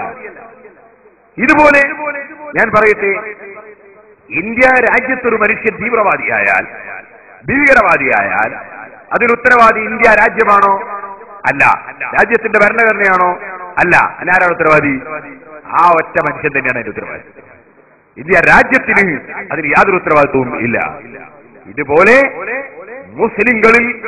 മുസ്ലിങ്ങളുടെ പേര് സ്വീകരിക്കുകയും അതേസമയം ഇസ്ലാമിന്റെ ആശയം അംഗീകരിക്കാതിരിക്കുകയും ചെയ്തുകൊണ്ട് കുരങ്ങിന്റെയും കോഴിയുടെയും സിംഹത്തിന്റെയും പാമ്പിന്റെയും തേളിന്റെയും പുഴുത്തേളിന്റെയും ആശയം സ്വീകരിച്ച ഏതെങ്കിലും ഒരു മനുഷ്യന് മുസ്ലിമിന്റെ പേരുണ്ടെങ്കിൽ അവൻ ചെയ്യുന്ന വൃത്തികേടുകൾക്ക് ഇസ്ലാം ഉത്തരവാദിയല്ല. നിങ്ങൾ ആലോചിക്കാം. ഞാനൊരു ചെറിയ ഉദാഹരണം പറയാം. നമുക്കറിയില്ല, നമ്മളത് പോയി പരിശോധിച്ചിട്ടില്ല. വരുന്ന റിപ്പോർട്ടുകൾ പലതും വിശ്വസിക്കാൻ പറ്റിക്കൊള്ളണമെന്നില്ല. റിപ്പോർട്ടിന്റെ കഥ അങ്ങനെയാണ്. മനുഷ്യന്മാര് സത്യം പറയുന്നതിനേക്കാളും കൂടുതൽ കളവ് പറയുന്ന കാലമാണ്. അങ്ങനത്തെ ഒരു കാലം വഴി മാറിപ്പോയിരിക്കുന്നു. എന്റെ ബാപ്പ ഒരിക്കൽ പറഞ്ഞു, എനിക്ക് ഓർമ്മയുണ്ട്, പ്രായമുള്ള ഒരു മനുഷ്യന് ഒരു ദിവസം പറഞ്ഞു പോലും, ഞാൻ 5 കൊല്ലമായി സത്യം പറയാത്ത. അപ്പൊ ചെറുപ്പക്കാരൻ ചോദിച്ചു പോലും, അതെന്താണ് നിങ്ങൾ 5 കൊല്ലമായിട്ട് നേര് പറയാത്തത്? അപ്പൊ ഇയാൾ പറഞ്ഞു പോലും, കേൾക്കാൻ ആളില്ലാത്തതുകൊണ്ടാണ്. സത്യം പറഞ്ഞാൽ കേൾക്കാൻ ആളുമല്ലേ. അങ്ങനത്തെ ഒരു കാലമായി പോയി. ഈ പറഞ്ഞതുപോലെ ഞാൻ പറയട്ടെ, അമേരിക്കയിൽ പെന്റഗൺ തകർത്തു, അതുപോലെ ട്രേഡ് സെന്റർ തകർത്തു. ഒരു സെപ്റ്റംബർ 11-ന് 4 പ്ലെയിൻ കൊണ്ടുപോയി മുട്ടിച്ചു. അടുത്ത വെള്ളിയാഴ്ച കുറ്റ്യാടി സിറാജുൽ ഹുദയുടെ 2000-ഓളം ആളുകൾ നിസ്കരിക്കുന്ന വലിയ ജുമാഅത്ത് പള്ളിയിൽ നിന്ന് ഞാൻ ജുമാക്ക് ശേഷം പ്രസംഗത്തിൽ പറഞ്ഞു, കടുത്ത തെമ്മടിത്തവും തോന്നിവാസവുമാണ് ചെയ്തത് അമേരിക്കയിൽ ചെയ്തത്. ഇത് ചെയ്തവനെ കുറ്റം പറഞ്ഞ് പ്രസംഗിച്ചു ഇറങ്ങി വരുമ്പോ ഒരു ചെറുപ്പക്കാരൻ വാതിൽ മതി ഇറങ്ങുമ്പോ എന്റെ അടുത്തുണ്ട്, ഉസ്താദെ അതിനെതിരെ നിങ്ങൾ മാത്രമേ പറയലുണ്ടാവുള്ളൂ, അമേരിക്കക്ക് അങ്ങനെ കിട്ടണമെന്ന്. ഞാൻ നേരത്തെ പറഞ്ഞ അയാൾ പറഞ്ഞു, സത്യം പറഞ്ഞാൽ കേൾക്കാൻ ആളുണ്ടാവില്ല എന്ന് പറഞ്ഞ തത്വം. പക്ഷേ ഞാൻ മനസ്സിലാക്കുന്നു, ഇപ്പോഴെങ്കിലും ആ ചെറുപ്പക്കാരന് ബുദ്ധി ഉണ്ടായിട്ടുണ്ടാവും ഞാൻ മനസ്സിലാക്കുന്നു. ഞാൻ ചോദിക്കട്ടെ, 4 പ്ലെയിനിൽ യാത്ര ചെയ്ത യാത്രക്കാരെന്ത് തെറ്റ് ചെയ്തു? അവരെന്തിനു കൊന്നു? ഒരു 4 ദിവസം മുമ്പ് കണ്ടു, 4-5 ദിവസം മുമ്പ് ഒരു പ്ലെയിൻ എന്തോ ചങ്ങായി പൊട്ടിക്കാൻ വേണ്ടിയിട്ട് പരിപാടിയാക്കുന്നു. ശരിയോ തെറ്റോ നമുക്കറിയാം, നമ്മൾ കണ്ടതല്ല. ഞാൻ പറയാം, ആ പ്ലെയിനിൽ യാത്ര ചെയ്യുന്ന ആളുകളുടെ മനസ്സ് എത്രത്തോളം ഭയപ്പെട്ടിട്ടുണ്ടാവും, എത്ര പേടിച്ചു വരച്ചിട്ടുണ്ട്. ആ പ്ലെയിനിൽ യാത്ര ചെയ്യുന്നവർ എന്ത് തെറ്റ് ചെയ്തു? ഭീകരവാദികളുടെ ഭീകരപ്രവർത്തനങ്ങളെ സംബന്ധിച്ച് നമ്മുടെ സമുദായം ഉണരണം, സമൂഹം ഉണരണം, രാജ്യം ഉണരണം. ഞാൻ പറഞ്ഞു വരുന്നത് നിങ്ങൾ ശരിക്കും ശ്രദ്ധിക്കണം. 4 പ്ലെയിനുകൾ യാത്ര ചെയ്യുന്ന നിരപരാധികളായ യാത്രക്കാരെ കൊന്നൊടുക്കി. എന്നിട്ടോ ട്രേഡ് സെന്ററിലും പെന്റഗണിലും അവിടെ ജോലി ചെയ്യുകയും സന്ദർശകരുമായി എത്തിയ എത്രയോ ജനങ്ങൾ, ഏതെല്ലാം രാജ്യക്കാരുണ്ടാകും അതിൽ, ഏതെല്ലാം നാട്ടുകാരുണ്ടാകും അതിൽ, അവരെ കൊന്നൊടുക്കി. ചോദിക്കട്ടെ, ഇതിന് എവിടെ, ഏത് മനുഷ്യ സമൂഹത്തിലാണ് ഇതിന് ന്യായം പറയാൻ സാധിക്കുക? ഇസ്ലാം അവിടെ നിൽക്കട്ടെ. എന്താ കാരണം? കാരണം പറയുന്നത് ഒരുപക്ഷെ ജോർജ് ബുഷ് എന്തോ അനീതി ചെയ്തു എന്നാണ്. ഇത് ചെയ്തവന്റെ ന്യായം എന്നിരിക്കാം. ജോർജ് ബുഷ് അനീതി ചെയ്തതിന് ഈ നിരപരാധികളെയാ കൊല്ലേണ്ടത്? ഇവൻ ചെയ്തത് നീതിയാ? ഇവൻ ചെയ്തത് നീതിയാണ്. ജോർജ് ബുഷിനേക്കാൾ ഒരു നിലയ്ക്ക് മനഃപൂർവ്വം ഈ നിരപരാധികളെ മുഴുവൻ കൊന്ന ഈ മനുഷ്യൻ, ആ മനുഷ്യനെ പോലെ അക്രമിയാരാണ്? പക്ഷേ തീവ്രവാദികൾക്ക് ചിന്താശക്തിയില്ല, ഭീകരവാദികൾക്ക് ചിന്താശക്തിയില്ല. ഇന്നും നിങ്ങൾക്ക് കാണാം ഭീകരവാദത്തിനു വേണ്ടി, തീവ്രവാദത്തിനു വേണ്ടി സുബ്ഹാനല്ലാഹ് ചെറുപ്പക്കാരെ സജ്ജീകരിക്കുക. എന്നിട്ടോ എന്റെ നാട്ടിലെ സമാധാനം താഴ്ത്തുക. അതെങ്ങനെ? മെല്ലെ പോയിട്ട് ഒരു ദിവസം രാത്രി ഇവൻ ഇഷ്ടപ്പെടാത്ത ഏതോ ഒരു കക്ഷിന്റെ വീട്ടിൽ ഒരു ബോംബ് ഇറച്ചത്, ഒരു ബോംബ് ഉണ്ടാക്കിയിട്ട് വരും. ചിലപ്പോൾ നിർമ്മിച്ചുകൊണ്ടിരിക്കുമ്പോൾ ഇവന്റെ കൂട്ടത്തിൽപ്പെട്ട 4 ആൾ ചത്തിട്ടുണ്ടാവും, അത് വേറെ. എന്നിട്ട് ഈ ബോംബ് കൊണ്ടുപോയിട്ട് എന്നിട്ട് ഇവനോടി. അപ്പൊ എന്താ സംഭവിക്കുന്നത്? ആ വീട്ടിന് ബോംബേറ് കിട്ടിയപ്പോ ആ വീട്ടിലെ വീട്ടുകാരൻ നിലവിളിച്ച് ആളുകൾ എത്തിച്ചേർന്നു, ജനങ്ങൾ എത്തിച്ചേർന്നു. ഉടനെ തന്നെ ആ രാജ്യത്തുള്ള നിരപരാധികളായ മറ്റുള്ള ആളുകളെ ഇവർ തെറ്റിദ്ധരിച്ചു. ഇവരുടനെ തന്നെ ഇറങ്ങി ആ നാട്ടിലുള്ള മുഴുവൻ കടകൾക്കും തീ കൊടുത്തു, വീടുകൾക്ക് പാവപ്പെട്ട പെൺകുട്ടികളെ കൊണ്ടുപോയി ബലാത്സംഗം ചെയ്തു, എല്ലാ നാശവും വെച്ച് തീർത്തു. ആരാണ് പണിയെടുത്തത്? ഇതിനൊക്കെ ഉത്തരവാദി ആരാണ്? ഈ ബോംബ് നിർമ്മിച്ച് ഈ വീട്ടിന് ബോംബെറിഞ്ഞിട്ട് തിരിച്ചുപോയ ചെറുപ്പക്കാരനല്ലേ ആ നാട് മുഴുവനും അസമാധാനം ഉണ്ടാക്കാൻ കാരണക്കാരനായി. പിന്നെ ഇവനെ കാണോ? ഇവൻ പിന്നില്ല. ഇവൻ കുറെ ദിവസത്തേക്ക് ബൈക്കില്ല. പിന്നെ ഇവനും ഇവന്റെ കൂട്ടാളികളും കുറേ ദിവസം കഴിയുമ്പോ എന്റെ സക്കാത്തിന്റെ പൈസ തരുമോ, ഞമ്മക്ക് കുറച്ചൊക്കെ നമുക്കൊന്ന് ഒരുങ്ങണ്ടേ. സക്കാത്തിന്റെ പൈസ ഇതിന് പിരിക്കാനുള്ളതാ? സക്കാത്തിന്റെ കേസ് തോന്നിവാസം ചെയ്യാനുള്ളതാ? അല്ലെ പിരിക്കാൻ ഇവനെ ആരാ ഏൽപ്പിച്ചത് സക്കാത്തിന്റെ കേസ് പിരിക്കാൻ? ഞാൻ പറഞ്ഞു വരുന്നത്, സമാധാനം തകർക്കുന്ന പ്രവർത്തനങ്ങൾ, നിയമം കയ്യിലെടുക്കുന്ന പ്രവർത്തനങ്ങൾ ഏത് ഭാഗത്ത് നിന്ന് ആരുണ്ടാക്കിയാലും അള്ളാഹു അത് ഇഷ്ടപ്പെടൂല കേട്ടോ. അള്ളാഹുവിന്റെ മതം അംഗീകരിച്ചിട്ടില്ല കേട്ടോ, അള്ളാഹുവിന്റെ റസൂൽ അംഗീകരിച്ചിട്ടില്ല കേട്ടോ. ഇതിനെ സംബന്ധിച്ച് മുസ്ലിം ചെറുപ്പക്കാർ ബോധമുള്ളവരാകണം. അതുകൊണ്ട് തന്നെയാണ് പറയുന്നത്, ലാ യജ്രിമന്നകും സനആനു ഖൗമിൻ അലാ ലാ തഅ്ദിലൂ ഇഹ്ദിലൂ. ഞാനും മഹാനവേ കാന്തപുരം ഉസ്താദ്, അല്ലാഹു അവർക്ക് ദീർഘായുസ്സും ആഫിയത്തും നൽകട്ടെ. ഞങ്ങൾ രണ്ടുപേരും കർണാടകയിൽ നിന്ന് ഒരു ദിവസം പ്രസംഗം കഴിഞ്ഞ് രാത്രി കാറിലിങ്ങനെ വരികയാണ്. കാസർഗോഡ് എത്തുമ്പോ റോട്ടുമല നിറയെ കല്ല്, വണ്ടി പോകുന്നില്ല. ഞങ്ങൾ എന്താണ് ഇപ്പോ റോട്ടുമലൊക്കെ കല്ല് നിറച്ച്? അപ്പോൾ പോലീസുകാർ എന്താ നിങ്ങൾക്ക് അറിഞ്ഞൂടെ നാളെ ഡിസംബർ 6 നമ്മളുണ്ട്. ഇത് ആശൂറ ആണെങ്കിൽ അന്ന് നോമ്പ് വെക്കാൻ വേണ്ടിയിട്ട് തലേന്ന് രാത്രി തന്നെ ഓർമ്മിച്ചു വെക്കും. സുബ്ഹാനല്ലാഹ്, ഡിസംബർ 6 നിങ്ങൾക്ക് അറിഞ്ഞു. ഡിസംബർ 6 നമ്മളെ മനസ്സ് വേദനിപ്പിച്ച ദിവസം തന്നെയാണ്. ബാബരി മസ്ജിദ് തകർക്കപ്പെട്ടു പോയ ദിവസമാണ്. അത് ചെയ്തത് കടുത്ത വിവരക്കേടും കടുത്ത ധിക്കാരവുമാണ്. അതിലൊന്നും ഇവിടെ ആർക്കും തർക്കമില്ല. പക്ഷെ ഞാൻ പറയാൻ പോകുന്ന വിഷയം അതല്ല. ഏതോ ഒരു ഡിസംബർ 6 ഏതോ ഒരു കക്ഷി ബാബരി മസ്ജിദ് തകർത്തു. അത് കടുത്ത തെറ്റാണ്. ആ തെറ്റ് ചെയ്തതിന് കാസർഗോഡ് റോട്ടിന്റെ മുകളില് പിന്നെ കുറെ കൊല്ലം കഴിഞ്ഞിട്ട് റോട്ടുമ കൂടി പോകുന്ന പ്രസവവേദന കിട്ടിയ സ്ത്രീകളും വാഹനത്ത് കൊണ്ടുപോകുന്ന കാർ ഓടിക്കുന്ന റോഡ്, എയർപോർട്ട് കൊണ്ടാക്ക് ജോലി നഷ്ടപ്പെടുവാൻ സാധ്യതയുണ്ട്, എയർപോർട്ടിലെത്താൻ വേണ്ടി ഓടിപ്പോകേണ്ട റോഡ്, ഞാൻ ഈ പറഞ്ഞതുപോലെ കാന്തപുരം ഉസ്താദിനെ പോലുള്ള ആലിമീങ്ങൾക്ക് ദീനീ ദേവത്തിന് വേണ്ടി ഓടിപ്പോകേണ്ട റോഡ്, അതുപോലെ ഹാർട്ട് പേഷ്യന്റായി അതാ ഇപ്പോൾ ഉടനെ കൊണ്ടുപോയി അത് ഐസിയുവിൽ കിടത്തേണ്ട രോഗിയെ കൊണ്ടുപോകേണ്ട റോഡ്, ആ റോഡിന്റെ മേൽ കല്ലെടുത്ത് വെച്ചാൽ പണ്ട് പൊളിക്കപ്പെട്ട പള്ളി രണ്ടാമത് അവിടെ പുനർനിർമ്മാണം നടക്കോ? അല്ല. ഈ തടഞ്ഞു വെക്കപ്പെട്ട ആളുകൾ ആരെങ്കിലും ആ പള്ളി പൊളിക്കാൻ പോയിരുന്നോ? ഇപ്പോൾ ഈ റോട്ടുമ്പോ കുടുങ്ങിയ ആളുകൾ അവരാരെങ്കിലും ഈ പള്ളി പൊളിക്കാൻ പോയവരാ? എന്നാ തർക്കമില്ല, പണ്ട് പൊളിച്ച വകയിൽ ഇപ്പൊ കിടക്കട്ടെ എവിടെയെന്ന് വെക്കാം. പക്ഷേ ഒരു ചിന്തയുമില്ലാത്ത തീവ്രവാദി അവൻ സാധാരണ ജനങ്ങൾക്ക് യാത്ര ചെയ്യേണ്ട റോട്ടുമ്മ കല്ലെടുത്ത് വെക്കുകയാണ്. അതിന്റെ പരിശുദ്ധ ഇസ്ലാമിന്റെ നിയമം എന്താണെന്നറിയോ? ഹറാമാണ്. റോഡ് തടഞ്ഞു വെക്കൽ ഹറാമാണ്. പക്ഷെ ഈ ഹറാമ് കൊണ്ടാണ് അവൻ മതത്തിന്റെ ആളായി ചമയാൻ പോകുന്നത്. ചോദിക്കട്ടെ, ആരും അറിയാതെ നിയമം കയ്യിലെടുക്കുന്ന ജനങ്ങളില്ലേ? അതാ പോലീസുകാരെ സ്വീകരിക്കൂല, അംഗീകരിക്കൂല, കോടതിയെ അംഗീകരിക്കൂല, ഭരണാധികാരികളെ അംഗീകരിക്കൂല, നമ്മൾ നിയമം നടപ്പാക്കും ഇവിടെ എന്ന് ചിന്തിക്കുന്ന തീവ്രവാദികൾ മതത്തിന്റെ പേരിലും ഉണ്ടാകാം, രാഷ്ട്രീയത്തിന്റെ പേരിലും ഉണ്ടാകാം. സർവ്വ തീവ്രവാദികളും നാശകാരികളാണ്. രാഷ്ട്രീയത്തിന്റെ പേരിൽ കണ്ണൂർ ജില്ല എപ്പോഴും ഇങ്ങനെ സ്കോറം നോക്കുക, ഏതാ കൂടുതലായത്, ആരാ കൂടുതൽ കൊന്നത് നോക്കുക കണ്ണൂരിൽ. എന്താ വിഷയം? അതല്ല, രാഷ്ട്രീയത്തിന്റെ പേരിൽ പരസ്പരം കൊല്ലൽ. എവിടുന്നാണ്? ഇങ്ങനെയാണോ രാഷ്ട്രീയ പ്രവർത്തനം?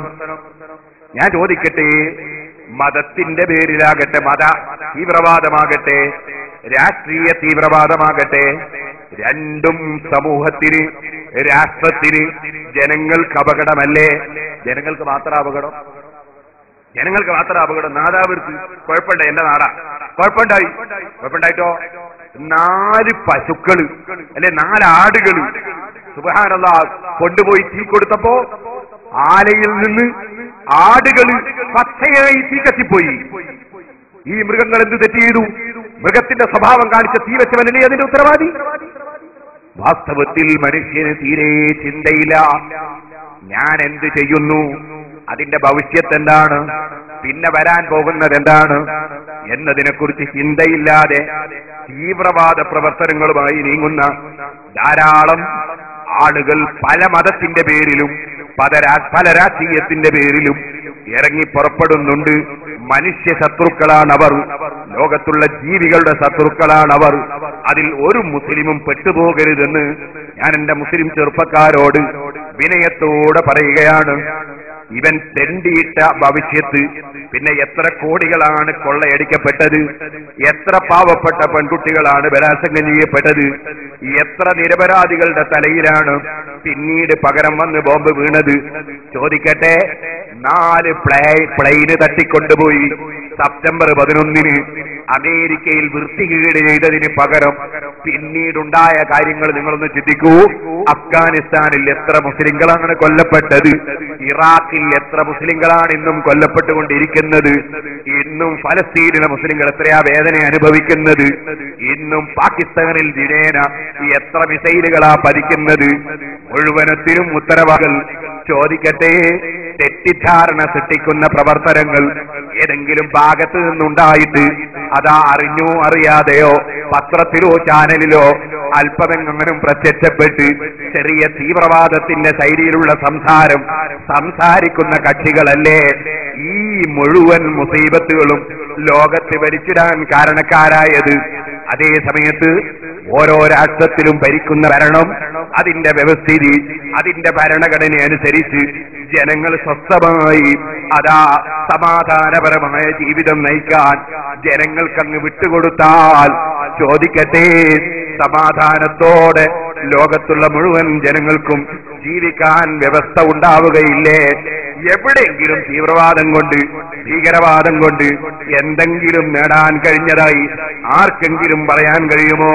തീവ്രവാദത്തിന്റെ ശൈലി അത് പരിശുദ്ധ ഇസ്ലാം ഒരു നിലക്കും അംഗീകരിക്കുന്നില്ലെന്ന് മാത്രമല്ല, ഞാൻ നിങ്ങളോട് പറയും, ചിലർ പറയും ബദർ യുദ്ധം ഉണ്ടായിട്ടില്ല ഉസ്താദേ, ഉഹദ് യുദ്ധം ഉണ്ടായി. ബദർ യുദ്ധം എന്നാ തീവ്രവാദ? ബദർ യുദ്ധം 4 ആള് കമ്മിറ്റി ഉണ്ടാക്കിയിട്ട് യുദ്ധം ഉണ്ടാക്കിയതാ? 4 ആള് കമ്മിറ്റി ഉണ്ടാക്കിയിട്ട് കള്ളത്തോക്ക് വാങ്ങിയതാ? 4 ആള് കമ്മിറ്റി ഉണ്ടാക്കിയിട്ട് ഏതെങ്കിലും ട്രെയിനിൽ തീ കൊടുത്തതാ? അല്ലെ 4 ആള് കമ്മിറ്റി ഉണ്ടാക്കിയിട്ട് പ്ലെയിന് തട്ടിയതാ? അതാ ബദർ യുദ്ധം? എന്താണ് ബദർ യുദ്ധം? എന്താണ് ഇസ്ലാമിന്റെ ജിഹാദ്? സുബ്ഹാനല്ലാഹ്, ഒരിക്കലും അത് തീവ്രവാദ പ്രവർത്തനമല്ല, തീവ്രവാദമല്ല, ഭീകരവാദമല്ല, അക്രമമല്ല. മറിച്ച് നിങ്ങൾ ഓർക്കണം, മഹാനായ മുഹമ്മദുർ റസൂലുള്ളാഹി സ്വല്ലല്ലാഹു അലൈഹി വസല്ലം ഒരക്രമ പ്രവർത്തനവും ഇവിടെ നടക്കരുത് എന്ന നിലക്ക് എല്ലാ നികൃഷ്ട പ്രവർത്തനങ്ങളെയും വിരോധിച്ചു. മനുഷ്യനെ ഏറ്റവും വഴികേടിലാക്കുന്ന, അക്രമവാസന ഉണ്ടാക്കുന്ന വസ്തുവാണ് മദ്യം, കള്ള്. അതിനെ കഠിനമായി വിരോധിച്ചു. മനുഷ്യൻ പരസ്പരം അതാ പകയും അതുപോലെ തന്നെ മനുഷ്യൻ പരസ്പരം അക്രമവും നടത്താൻ കാരണമാകുന്ന ഏറ്റവും വലിയ നീചവൃത്തിയാണ് വ്യഭിചാരം, വേശ്യാവൃത്തി, ബലാത്സംഗം. അതിനെ കഠിനമായി വിരോധിച്ചിട്ട് അത് ചെയ്യുന്നവനെ വിവാഹിതനാണെങ്കിൽ എറിഞ്ഞു കൊല്ലണം എന്ന് പാസാക്കി. അതുപോലെ തന്നെ പരസ്പരം ഒരു മനുഷ്യനെ നിരപരാധിയെ കൊന്നാൽ പകരം വെട്ടിക്കൊല്ലണമെന്ന് പാസാക്കി. കളവ് നടത്തിയാൽ കൈമുറിക്കണമെന്ന് പാസാക്കി. അങ്ങനെ ലോകത്ത് ഒരക്രമവും ചെയ്യുന്ന മനുഷ്യരില്ലാത്ത വിധം, കളവ് നടത്തുന്നവനില്ലാതെ, കൊല നടത്തുന്നവനില്ലാതെ, വ്യഭിചാരിയില്ലാതെ, മദ്യപാനിയില്ലാതെ, അക്രമം ചെയ്യുന്നവനില്ലാതെ മനുഷ്യരെ സംസ്കരിച്ചെടുക്കാൻ ആവശ്യമായ ഭൗതിക നിയമങ്ങളും അതിന്റെ പുറമെ നിങ്ങളെ രഹസ്യങ്ങളും പരസ്യങ്ങളും അറിയുന്ന ഒരു രാജാവിന്റെ മുമ്പിൽ നിങ്ങൾക്ക് വിചാരണയുണ്ട്. അവിടെ നിങ്ങൾക്ക് അതാ വക്കീലിന്റെ വാദം കൊണ്ട് രക്ഷപ്പെടാൻ കഴിയില്ല. നിങ്ങൾക്കവിടെ കൈക്കൂലി കൊണ്ട് മാറിക്കളയാൻ കഴിയില്ല. നിങ്ങൾക്കവിടെ ധർണ നടത്താൻ കഴിയില്ല. മറിച്ച് ഓരോ മനുഷ്യനും ചെയ്ത തെറ്റുകളും നന്മകളും വിചാരണക്കെടുക്കുമ്പോൾ اليوم نختم على أفواههم وتكلمنا أيديهم وتشهد أرجلهم بما كانوا يكسبون. ചെയ്ത പ്രവർത്തനങ്ങളൊക്കെ കൈകൾ വിളിച്ചു പറയും, കാല് സാക്ഷി പറയും, തൊള്ളക്ക് ശീലി വെച്ചു പോകും. കള്ളം പറഞ്ഞ് രക്ഷപ്പെടാൻ കഴിയില്ല, കള്ളസാക്ഷി നടക്കൂല. അങ്ങനെ ഒരു കോടതിയിൽ നിങ്ങൾ ഹാജരാക്കപ്പെടുമെന്ന് പഠിപ്പിച്ച് ജനങ്ങളെ സംസ്കരിച്ച് സമാധാനം സ്ഥാപിക്കാൻ വേണ്ടി സർവ്വജനങ്ങൾക്കും നന്മ വിതരണം ചെയ്യാൻ വേണ്ടി മഹാനായ മുഹമ്മദുർ റസൂലുള്ളാഹി സല്ലല്ലാഹു അലൈഹി വസല്ലം പ്രവർത്തിക്കുമ്പോൾ ആ റസൂലുള്ളാഹിനോട് സത്യത്തിന്റെ വിരോധികൾക്ക് പകയായിരുന്നു. സത്യത്തിന്റെ വിരോധികൾക്ക് ആ നബിയോട് നീരസമായിരുന്നു. അവര് സംഘടിച്ച് അവരതാ ഒരു യോഗം ചേർന്നു. അവരതാ തീരുമാനമെടുത്ത് മുഹമ്മദിനെ വധിക്കണം. അതിന് അല്ലാഹുവിന്റെ റസൂലിന്റെ വീട് വളഞ്ഞു. നബി സല്ലല്ലാഹു അലൈഹി വസല്ലം തങ്ങൾ ധൈര്യപൂർവം അല്ലാഹുവിന്റെ മേൽ തവക്കുലാക്കി അതാ അവിടുന്ന് സൂറത്ത് യാസീൻ ഓതി അവരുടെ മുന്നിലേക്ക് ധൈര്യപൂർവം അങ്ങിറങ്ങി. അങ്ങനെ അതാ ഫഹും ലാ യുബ്സിറൂൻ എന്ന സ്ഥലത്തെത്തുമ്പോ പൊടിമണ്ണ് വാരിയിട്ട് അവരുടെ ശരീരത്തിനൊരു അപകടവും വരാത്തൊരു വസ്തു, അവരെ ശരീരത്തിന് കേടും വരാത്ത വസ്തു പൊടിമണ്ണ്. ആ പൊടിമണ്ണ് വാരിയിട്ട് അക്രമികളുടെ തലയിലേക്ക് അങ്ങെറിഞ്ഞു. ഇപ്പോഴും നിങ്ങൾക്ക് കാണാം ജലപീരങ്കി എന്നൊരു പരിപാടിയുണ്ട്. പോലീസുകാർക്ക് ജലപീരങ്കി അപകടം പറ്റാതെ ജനങ്ങളെ തിരിച്ചേക്കാനുള്ള പരിപാടിയാണ്. അത് ഇതിൽ നിന്ന് പഠിച്ചതാ. നബി സല്ലല്ലാഹു അലൈഹി വസല്ലം തങ്ങളിൽ നിന്ന് പഠിച്ചതാണ്. അങ്ങനെ പൊടിമണ്ണ് വാരിയിട്ട് കൊല്ലാൻ വേണ്ടി വന്ന ജനങ്ങളുടെ തലയിലേക്ക് എറിഞ്ഞപ്പോൾ അത്ഭുതകരമായി സംഭവിച്ച ഉറക്കം. ആ ഉറക്കത്തിനിടയിൽ സമാധാനപരമായി ഇറങ്ങിപ്പോയ നേതാവ് മുഹമ്മദുർ റസൂലുള്ളാഹി ആ നബി സല്ലല്ലാഹു അലൈഹി വസല്ലം ത്യാഗങ്ങൾ സഹിച്ച് സുബ്ഹാനല്ലാഹ്. നേരത്തെ ഇവിടെ ബഹുമാനപ്പെട്ട മൻസൂർ ഹാജി പ്രസംഗിക്കുമ്പോ സിറാജുൽ ഹുദക്ക് സേവനങ്ങൾ നടത്തി ത്യാഗം സഹിച്ചതിന്റെ സംഭവം പറഞ്ഞു. അത് ത്യാഗമാണോ സഹോദരന്മാരെ? നമ്മുടെ ഏറ്റവും പ്രിയപ്പെട്ട, ഏറ്റവും സ്നേഹിക്കുന്ന, ഏറ്റവും ആദരിക്കുന്ന, നമ്മെ നരകാഗ്നിയിൽ നിന്ന് രക്ഷപ്പെടുത്താൻ നാം കണ്ടുവെച്ച നമ്മുടെ സൂക്ഷിപ്പ് സ്വത്ത് ഹബീബായ മുഹമ്മദുർ റസൂലുള്ളാഹി സല്ലല്ലാഹു അലൈഹി വസല്ലം സത്യത്തിന്റെ വെളിച്ചം പ്രചരിപ്പിക്കാൻ വേണ്ടി അവിടുന്ന് ത്യജിച്ച ത്യാഗത്തിന്റെ മുന്നിൽ നമ്മുടെ കട്ടപ്പുര ത്യാഗമാണോ? നമ്മുടെ ഓലച്ചെന്റെ ത്യാഗമാണോ? നമ്മുടെ ഓട്ടം ത്യാഗമാണോ? നമ്മുടെ ഉറക്കമൊഴിക്കൽ ത്യാഗമാണോ? നമ്മൾ സുഖലോലുപരായി ജീവിക്കുന്ന പ്രവർത്തകരല്ലേ? നബി സല്ലല്ലാഹു അലൈഹി വസല്ലം തങ്ങൾ കഠിനാധ്വാനം ചെയ്ത് സത്യമതം പ്രചരിപ്പിക്കാൻ വേണ്ടി മരുഭൂമിയിലൂടെ യാത്ര ചെയ്ത് ശത്രുക്കൾ വരുന്ന സമയത്ത് പലപ്പോഴും പല പ്രശ്നങ്ങളെയും തരണം ചെയ്ത് മദീനയിലെത്തിയിട്ട് അല്ലാഹുവിന്റെ റസൂല് മദീനയിലെത്തുമ്പോൾ അവിടെ അതാ സ്നേഹിക്കുന്നൊരു സമൂഹം നബിയെ സ്വീകരിക്കാൻ കാത്തിരിക്കുന്നു. സ്ത്രീകളും പുരുഷന്മാരുമൊക്കെ വന്നു ചേർന്നിരിക്കുന്നു. അല്ലാഹുവിന്റെ റസൂലിന്റെ വരവ് കണ്ടപ്പോ അല്ലാഹു അക്ബർ ജാഅ മുഹമ്മദ്, അല്ലാഹു അക്ബർ ജാഅ റസൂലുള്ളാഹ്. തക്ബീർ ചൊല്ലി നബി സല്ലല്ലാഹു അലൈഹി വസല്ലം തങ്ങളെ മദീനയിലുള്ള ജനങ്ങൾ അതാ സ്വീകരണം നൽകുന്നു. സ്ത്രീകളും സ്വീകരണത്തിന് വന്നിട്ടുണ്ട്. കാരണം അന്നത്തെ കാലം സ്ത്രീകൾ പൊതുരംഗത്ത് വരുന്നതിന് വിരോധം വരുന്നതിന് മുമ്പാണ്.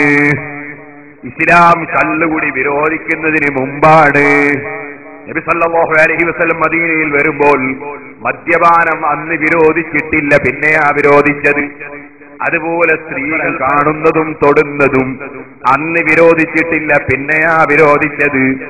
ഇരിക്കട്ടെ, അതുകൊണ്ട് തന്നെ സ്ത്രീകളും സ്വീകരണത്തിന് വന്നിട്ടുണ്ട്. സ്ത്രീകൾ സ്വീകരണത്തിന് വന്നു എന്ന് കേൾക്കുമ്പോ എന്നാ പിന്നെ എല്ലാ എയർപോർട്ടിലും പെണ്ണുങ്ങൾ പോയി കാത്തിക്കണമെന്ന് വിചാരിക്കണ്ട. അതുകൊണ്ടാ പറഞ്ഞത്.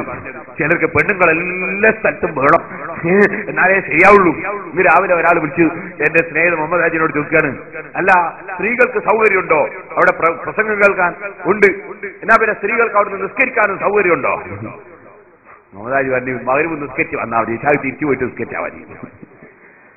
അപ്പൊ ഇവരുടെ ചോദ്യം, അതിന്റെ പ്രസംഗം കേൾക്കാൻ വേണ്ടി വരാം, നിസ്കരിക്കാൻ വേണ്ടി വന്നൂടെ? നിസ്കരിക്കാൻ വേണ്ടി വരുന്നതിന് അമ്മക്കാർക്ക് വല്ല ടേക്സാറ്റം കൊടുക്കണം, പെണ്ണുകളിവിടെ നിസ്കരിച്ചാൽ? അതാണോ വിഷയം? നമ്മൾ മുസ്ലിമീങ്ങളാണ്. മുസ്ലിം എന്ന് പറയാം മുഹമ്മദ് നബി സല്ലല്ലാഹു അലൈഹി വസല്ലം പറഞ്ഞത് അംഗീകരിക്കുന്നവരാ മുസ്ലിം. നബി സല്ലല്ലാഹു അലൈഹി വസല്ലം തങ്ങൾ എന്തേ പറഞ്ഞത്? വബുയൂതുഹുന്ന ഖൈറുൽ ലഹുന്ന, സ്ത്രീകൾക്ക് നിസ്കരിക്കാൻ അവരെ വീടാണ് ഖൈർ എന്ന് മുഹമ്മദുർ റസൂലുള്ളാഹി. അത് റസൂലുള്ള പറഞ്ഞ വാക്കാ, അത് സഹീഹായ ഹദീസ. അത് സഹീഹാണെന്നതിൽ ഒരു സെലഫിക്കും തർക്കമില്ല. നാസറുദ്ദീൻ അൽബാനി അടക്കമുള്ള സെലഫി മൗലവിമാര് എല്ലാരും പറഞ്ഞു വെച്ചിരിക്കുന്നത് സഹീഹാണ്. അപ്പൊ അള്ളാന്റെ റസൂൽ വരെ വീടാ ഖൈറ്. അപ്പൊ ഒരു കൂട്ടരെ പറഞ്ഞിട്ട് പറയാ, അല്ല വീടല്ല ഖൈറ്, പള്ളിയാണ് ഖൈറ്. ഇതിനൊക്കെ അസുഖം എന്നാ പേര്. ഇപ്പൊ ഞാൻ അതിലേക്ക് കടക്കുന്നില്ല. ഞാൻ പറഞ്ഞു വന്നത്, സല്ലല്ലാഹു അലൈഹി വസല്ലമ തങ്ങൾ മദീനയിലേക്ക് വരുമ്പോൾ ആ മദീനയിൽ നബിയെ സ്വീകരിക്കാൻ സ്ത്രീകളടക്കമുണ്ട്. കാരണം അന്ന് സ്ത്രീകൾ വീട്ടിലടങ്ങി ഒതുങ്ങിയിരിക്കണമെന്ന് ആയത്തിറങ്ങിയിട്ടില്ല. വഖർന ഫീ ബുയൂതികുന്ന വലാ തബറജ്ന തബറുജൽ ജാഹിലിയ്യത്തിൽ ഊലാ വഅഖിംന സ്വലാഹ്. സ്ത്രീകൾ വീട്ടിലടങ്ങി ഒതുങ്ങിക്കഴിയണം. അവരെ ശരീരത്തിന്റെ ഭംഗി പ്രകടിപ്പിക്കരുത്. അവർ ജാഹിലിയ്യ കാലം പോലെ പ്രവർത്തിക്കരുത്. അവർ വീട്ടിൽ നിന്ന് തന്നെ നിസ്കാരം നിർവഹിക്കണം എന്നറിയിക്കുന്ന ആയത്ത് ഇറങ്ങുന്നതിന് മുമ്പാണത്. അന്ന് സ്ത്രീകൾ പുറത്തു വരുന്നതിന് വിരോധമില്ല. അതുകൊണ്ട് സ്ത്രീകളും സ്വീകരണത്തിന് വന്നിട്ടുണ്ട്. എല്ലാവരും റസൂലുള്ളാഹിനെ സ്വീകരിച്ചു. അല്ലാഹു അക്ബർ, ജാഅ മുഹമ്മദ്, അല്ലാഹു അക്ബർ, ജാഅ റസൂലുള്ളാഹ്. നബി സല്ലല്ലാഹു അലൈഹി വസല്ലം തങ്ങളെ മദീന എന്ന രാഷ്ട്രത്തിന്റെ ഭരണാധികാരിയായി അവരെല്ലാവരും പ്രഖ്യാപിച്ചു, അംഗീകരിച്ചു. പിന്നെ മദീന ഭരിക്കുന്ന രാഷ്ട്രത്തലവനാണ് മുഹമ്മദുർ റസൂലുള്ളാഹി.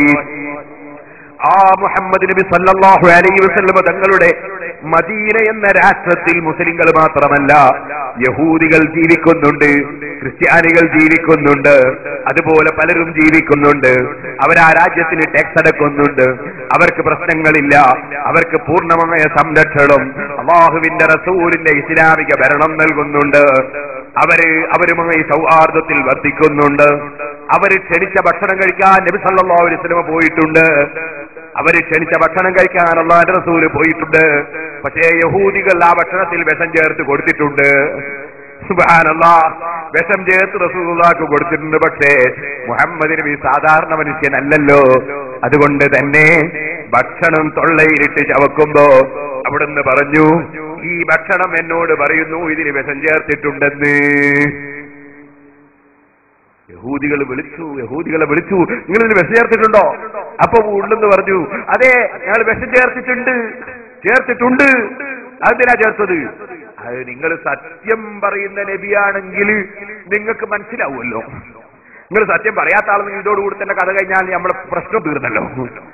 സുബ്ഹാനല്ലാഹ്, ആത്ര വഞ്ചന നടത്തിയവരാണ് യഹൂദികൾ. പക്ഷെ അവരോടും നബി സല്ലല്ലാഹു അലൈഹി വസല്ലം സൗഹാർദ്ദത്തോടെ പെരുമാറിയിട്ടുണ്ട്. ആ മദീന എന്ന രാഷ്ട്രം അല്ലാഹുവിന്റെ റസൂല് സുന്ദരമായ ഭരണം നടത്തുമ്പോ ആ രാഷ്ട്രത്തെ തകർക്കാൻ, ആ രാഷ്ട്രത്തിലുള്ള മുസ്ലിങ്ങളെയും അമുസ്ലിങ്ങളെയും കൊന്നൊടുക്കാൻ, മുഹമ്മദ് നബിയെ വകവരുത്താൻ, സാമ്പത്തിക ശേഷി നേടാൻ വേണ്ടി ബിസിനസ് നടത്തുകയാണ് അബൂജഹലും അബൂ സുഫിയാനും. എന്തിന് പണമുണ്ടാക്കിയിട്ട് വേണം ഇതിനെ തകർക്കാൻ. അതിന്റെ പുറമെ അവരതാ നബിയെ ആക്രമിക്കാനുള്ള വകുപ്പുകൾ കൂട്ടുകയാണ്, ആയുധം വാങ്ങിക്കൂട്ടുകയാണ്. ആ സമയത്ത് അവരുടെ ആസൂത്രണം പൊളിക്കാൻ വേണ്ടി അവര് നബിയെ എതിർക്കാൻ വേണ്ടിയുള്ള ആയുധം വാരിക്കൂട്ടാനുള്ള ബിസിനസ് നടത്തുമ്പോ ആ ബിസിനസ് പിടിച്ചെടുക്കണമെന്ന് മനസ്സിലാക്കി ഇസ്ലാമിക രാഷ്ട്രത്തിന്റെ തലവനായ നബി സല്ലല്ലാഹു അലൈഹി വസല്ലം സ്വന്തം രാഷ്ട്രത്തിന്റെ നിലനിൽപ്പിന് വേണ്ടി പ്രവർത്തിച്ചിട്ടുണ്ട്. ആ രാഷ്ട്രം കയ്യേറാനും ആ രാഷ്ട്രത്തിലെ പൗരന്മാരെ കൊന്നൊടുക്കാനും അബൂ സുഫിയാന്റെ നേതൃത്വത്തിൽ, അബൂജഹലിന്റെ നേതൃത്വത്തിൽ അതാ മക്കയിൽ നിന്ന് 100 കണക്കിന് കിലോമീറ്റർ സഞ്ചരിച്ചുകൊണ്ട് അഹങ്കാരത്തോടെ അഹംഭാവത്തോടെ മുട്ടും പാട്ടുമായി മുഹമ്മദിനെ വകവരുത്തുമെന്ന ഹുങ്കോടുകൂടി മദീനയുടെ സമീപ പ്രദേശമായ ബദറിലെത്തിയപ്പോൾ അവരെ ശക്തിയായി ഈമാനിന്റെ ശക്തി കൊണ്ട് നേരിട്ട് പരാജയപ്പെടുത്തിയിട്ടുണ്ട്. ഇത് ഭീകരവാദമാണോ സുഹൃത്തുക്കളെ? തീവ്രവാദമാണോ സുഹൃത്തുക്കളെ? ചോദിക്കട്ടെ, പാകിസ്ഥാനിന്റെ സൈന്യം കാർഗിലിലേക്ക് കയറി വന്നാൽ ഇന്ത്യ രാജ്യം നോക്കി നിൽക്കുമോ? ഇന്ത്യ രാജ്യം തുരത്തുകയില്ലേ? അത് തുരത്തുന്നത് തീവ്രവാദമാണോ? ഒരിക്കലുമല്ല. രാഷ്ട്രത്തിന്റെ നിലനിൽപ്പിന് അനിവാര്യമായ യുദ്ധമാണത്. ഇസ്ലാമിന്റെ യുദ്ധങ്ങൾ മുഴുവനും ഇസ്ലാമിക രാഷ്ട്രത്തിന്റെ നിലനിൽപ്പിന് വേണ്ടി നടത്തിയ യുദ്ധങ്ങളാണ്. അല്ലാതെ നാലാള് കമ്മിറ്റി ഉണ്ടാക്കി ബോംബ് നിർമ്മിക്കുന്ന നിയമം കയ്യിലെടുക്കുന്ന ഏർപ്പാടല്ല. നിയമം കയ്യിലെടുക്കുക എന്നത് ഒരു രാഷ്ട്രത്തിൽ വ്യവസ്ഥാപിതമായ ഭരണം നടക്കുമ്പോ നിയമം കയ്യിലെടുക്കുക എന്ന തീവ്രവാദ ശൈലി അത് ഇസ്ലാം അംഗീകരിച്ചിട്ടില്ലെന്ന് മാത്രമല്ല, ആ തീവ്രവാദം ഇവിടെ അംഗീകരിക്കുകയില്ല എന്ന നിർബന്ധത്തിന്റെ പേരിലാണ് ഉസ്മാൻ ഇബ്നു അഫ്ഫാൻ റളിയല്ലാഹു അൻഹു കൊല്ലപ്പെട്ടത് കേട്ടോ. തീവ്രവാദത്തിന് അംഗീകാരം കൊടുക്കാത്തത് കൊണ്ടാണ് ഉസ്മാൻ ഇബ്നു അഫ്ഫാൻ റളിയല്ലാഹു അൻഹു കൊല്ലപ്പെട്ടത്. മുസ്ലിം ചെറുപ്പക്കാർ ഇസ്ലാമിന്റെ ചരിത്രം പഠിക്കണം. എങ്കിൽ നിങ്ങൾ വഴിതെറ്റി പോകൂല. അല്ലെങ്കിൽ നിങ്ങളെ വന്ന് തീവ്രവാദത്തിന്റെ ആശയങ്ങൾ കുത്തിവെച്ചിട്ട് ഖുർആനിനെ സംബന്ധിച്ച് വിവരമില്ലാത്ത, ഹദീസിനെ കുറിച്ച് വിവരമില്ലാത്ത, ഇസ്ലാമിന്റെ കർമ്മശാസ്ത്ര നിയമങ്ങൾ പഠിക്കാത്ത ഏതെങ്കിലും പുത്തൽവാദി ഖുർആൻ ഓതിയിട്ട് സ്വന്തം അർത്ഥം പറഞ്ഞ് ഖുർആനിന് അവന്റെ വകയിൽ സ്വന്തമായി വിവർത്തനം എഴുതി പരിഭാഷ എഴുതിയിട്ട് ജനങ്ങളെ ദുർമാർഗത്തിലേക്ക് ക്ഷണിക്കുമ്പോ അതിൽ മുസ്ലിമീങ്ങൾ പെട്ടുപോകുന്നതിന്റെ കാരണം വിവരമില്ലാത്ത പുത്തൻവാദിയുടെ, പ്രത്യേകിച്ച് മൗദൂദി സാഹിബിന്റെ പുസ്തകങ്ങളും ഖുതുബാത്തും അതുപോലുള്ള പുസ്തകങ്ങളും വായിച്ച് സിമിയുടെ പ്രവർത്തനങ്ങളിലേക്ക് കടന്ന് അങ്ങനെ തീവ്രവാദങ്ങളിലേക്ക് കടന്നുപോയവരെ നമുക്കറിയാമല്ലോ. എന്തേ കാരണം? ഖുർആൻ വേണ്ടതുപോലെ ഗ്രഹിച്ചില്ല. എന്താണ് ഇസ്ലാമിന്റെ ജിഹാദ് എന്ന് ഗ്രഹിച്ചില്ല. ഇസ്ലാമിന്റെ ജിഹാദ് അത് ശത്രുക്കൾ ഇസ്ലാമിക രാഷ്ട്രത്തെ നശിപ്പിക്കാൻ വന്നപ്പോ ഇസ്ലാമിക രാഷ്ട്രത്തലവനായ നബിയുടെ കീഴിൽ നടന്ന അതാ യുദ്ധങ്ങളാണ്. അത് അന്ത്യനാൾ വരെ ഏത് രാഷ്ട്രത്തിനും അനിവാര്യമാണ്. ഇന്ത്യ രാജ്യം ധാരാളം സന്നാഹമൊരുക്കിയിട്ടുണ്ട്. ഇന്ത്യ രാജ്യത്ത് ധാരാളം സൈന്യങ്ങളുണ്ട്, പട്ടാളമുണ്ട്. ഇന്ത്യ രാജ്യത്ത് ധാരാളം ആയുധങ്ങളുണ്ട്. പാകിസ്ഥാനിലുണ്ട്, അതുപോലെ അമേരിക്കയിലുണ്ട്, സർവ്വരാഷ്ട്രങ്ങളിലുമുണ്ട്. കാരണം ഏത് രാഷ്ട്രത്തിനും നിലനിൽക്കാൻ ആയുധം വേണം, ഏത് രാഷ്ട്രത്തിനും നിലനിൽക്കാൻ പട്ടാളം വേണം, ഏത് രാഷ്ട്രത്തിന്റെയും വ്യവസ്ഥിതി നിലനിർത്താൻ സംവിധാനം വേണം. അത് തീവ്രവാദമല്ല. മഹാനായ മുഹമ്മദ് നബി സല്ലല്ലാഹു അലൈഹി വസല്ലം 13 കൊല്ലം മക്കയിൽ ജീവിച്ച് പ്രബോധനം നടത്തിയപ്പോ അല്ലാഹുവിന്റെ റസൂലിന്റെ പ്രിയപ്പെട്ട ശിഷ്യന്മാരെ പച്ചയായി കൊന്നൊടുക്കുന്നത് അവിടുന്ന് കണ്ടില്ലേ? ആക്രമിക്കുന്നത് കണ്ടില്ലേ? ബിലാൽ റളിയല്ലാഹു അൻഹു എന്നെ കല്ല് വെച്ച് ഉരുട്ടുന്നത് കണ്ടില്ലേ? എന്നിട്ടപ്പോഴെങ്ങാനും എവിടെയെങ്ങാനും വല്ല പ്രവർത്തനവും തിരിച്ച് അതാ ആക്രമണം ചെയ്ത കക്ഷികളോട് തിരിച്ചു വല്ലതും ചെയ്തത് ചരിത്രത്തിലുണ്ടോ? ഇല്ല. കാരണം അന്ന് ഇസ്ലാമിക രാഷ്ട്രം പടുത്തുയർത്തി ഭരണാധികാരിയായി അവരോധിക്കപ്പെട്ടിട്ടില്ല. മദീനയിലെത്തിയപ്പോൾ ഭരണാധികാരിയാണ്, ഒരു രാഷ്ട്രത്തലവനാണ്. ഇനി രാഷ്ട്രത്തിന്റെ ഭദ്രതയ്ക്ക് വേണ്ടി പ്രവർത്തിക്കണം. രാഷ്ട്രം ഉൾക്കൊള്ളുന്ന സത്യം, അതിന്റെ വിശാലത ലോകത്തെല്ലാം എത്തിക്കണം. അതിനുവേണ്ടി രാഷ്ട്രത്തലവൻ എന്ന നിലക്ക് പ്രവർത്തിച്ചിട്ടുണ്ട്. ഇതുകൊണ്ടാണ് ഇമാം ബുഖാരി റിപ്പോർട്ട് ചെയ്യുന്ന ഹദീസ്, ഇമാം ബുഖാരി ഒരു അധ്യായം തന്നെ കൊടുത്തു. ബാബു അൽ ഇമാമു ജുന്നത്തുൻ യുഖാതലു മിൻ വറാഇഹി. ഒരധ്യായം ബുഖാരിയിൽ. എന്താണത്? ഭരണാധികാരിയുടെ പിന്നിൽ അണിനിരന്നുകൊണ്ടാണ് യുദ്ധം. 4 ആള് കമ്മിറ്റി ഉണ്ടാക്കിയിട്ട് യുദ്ധമല്ല, ഭരണാധികാരിയുടെ പിന്നിൽ അണിനിരന്നുകൊണ്ടാണ് പോരാട്ടം.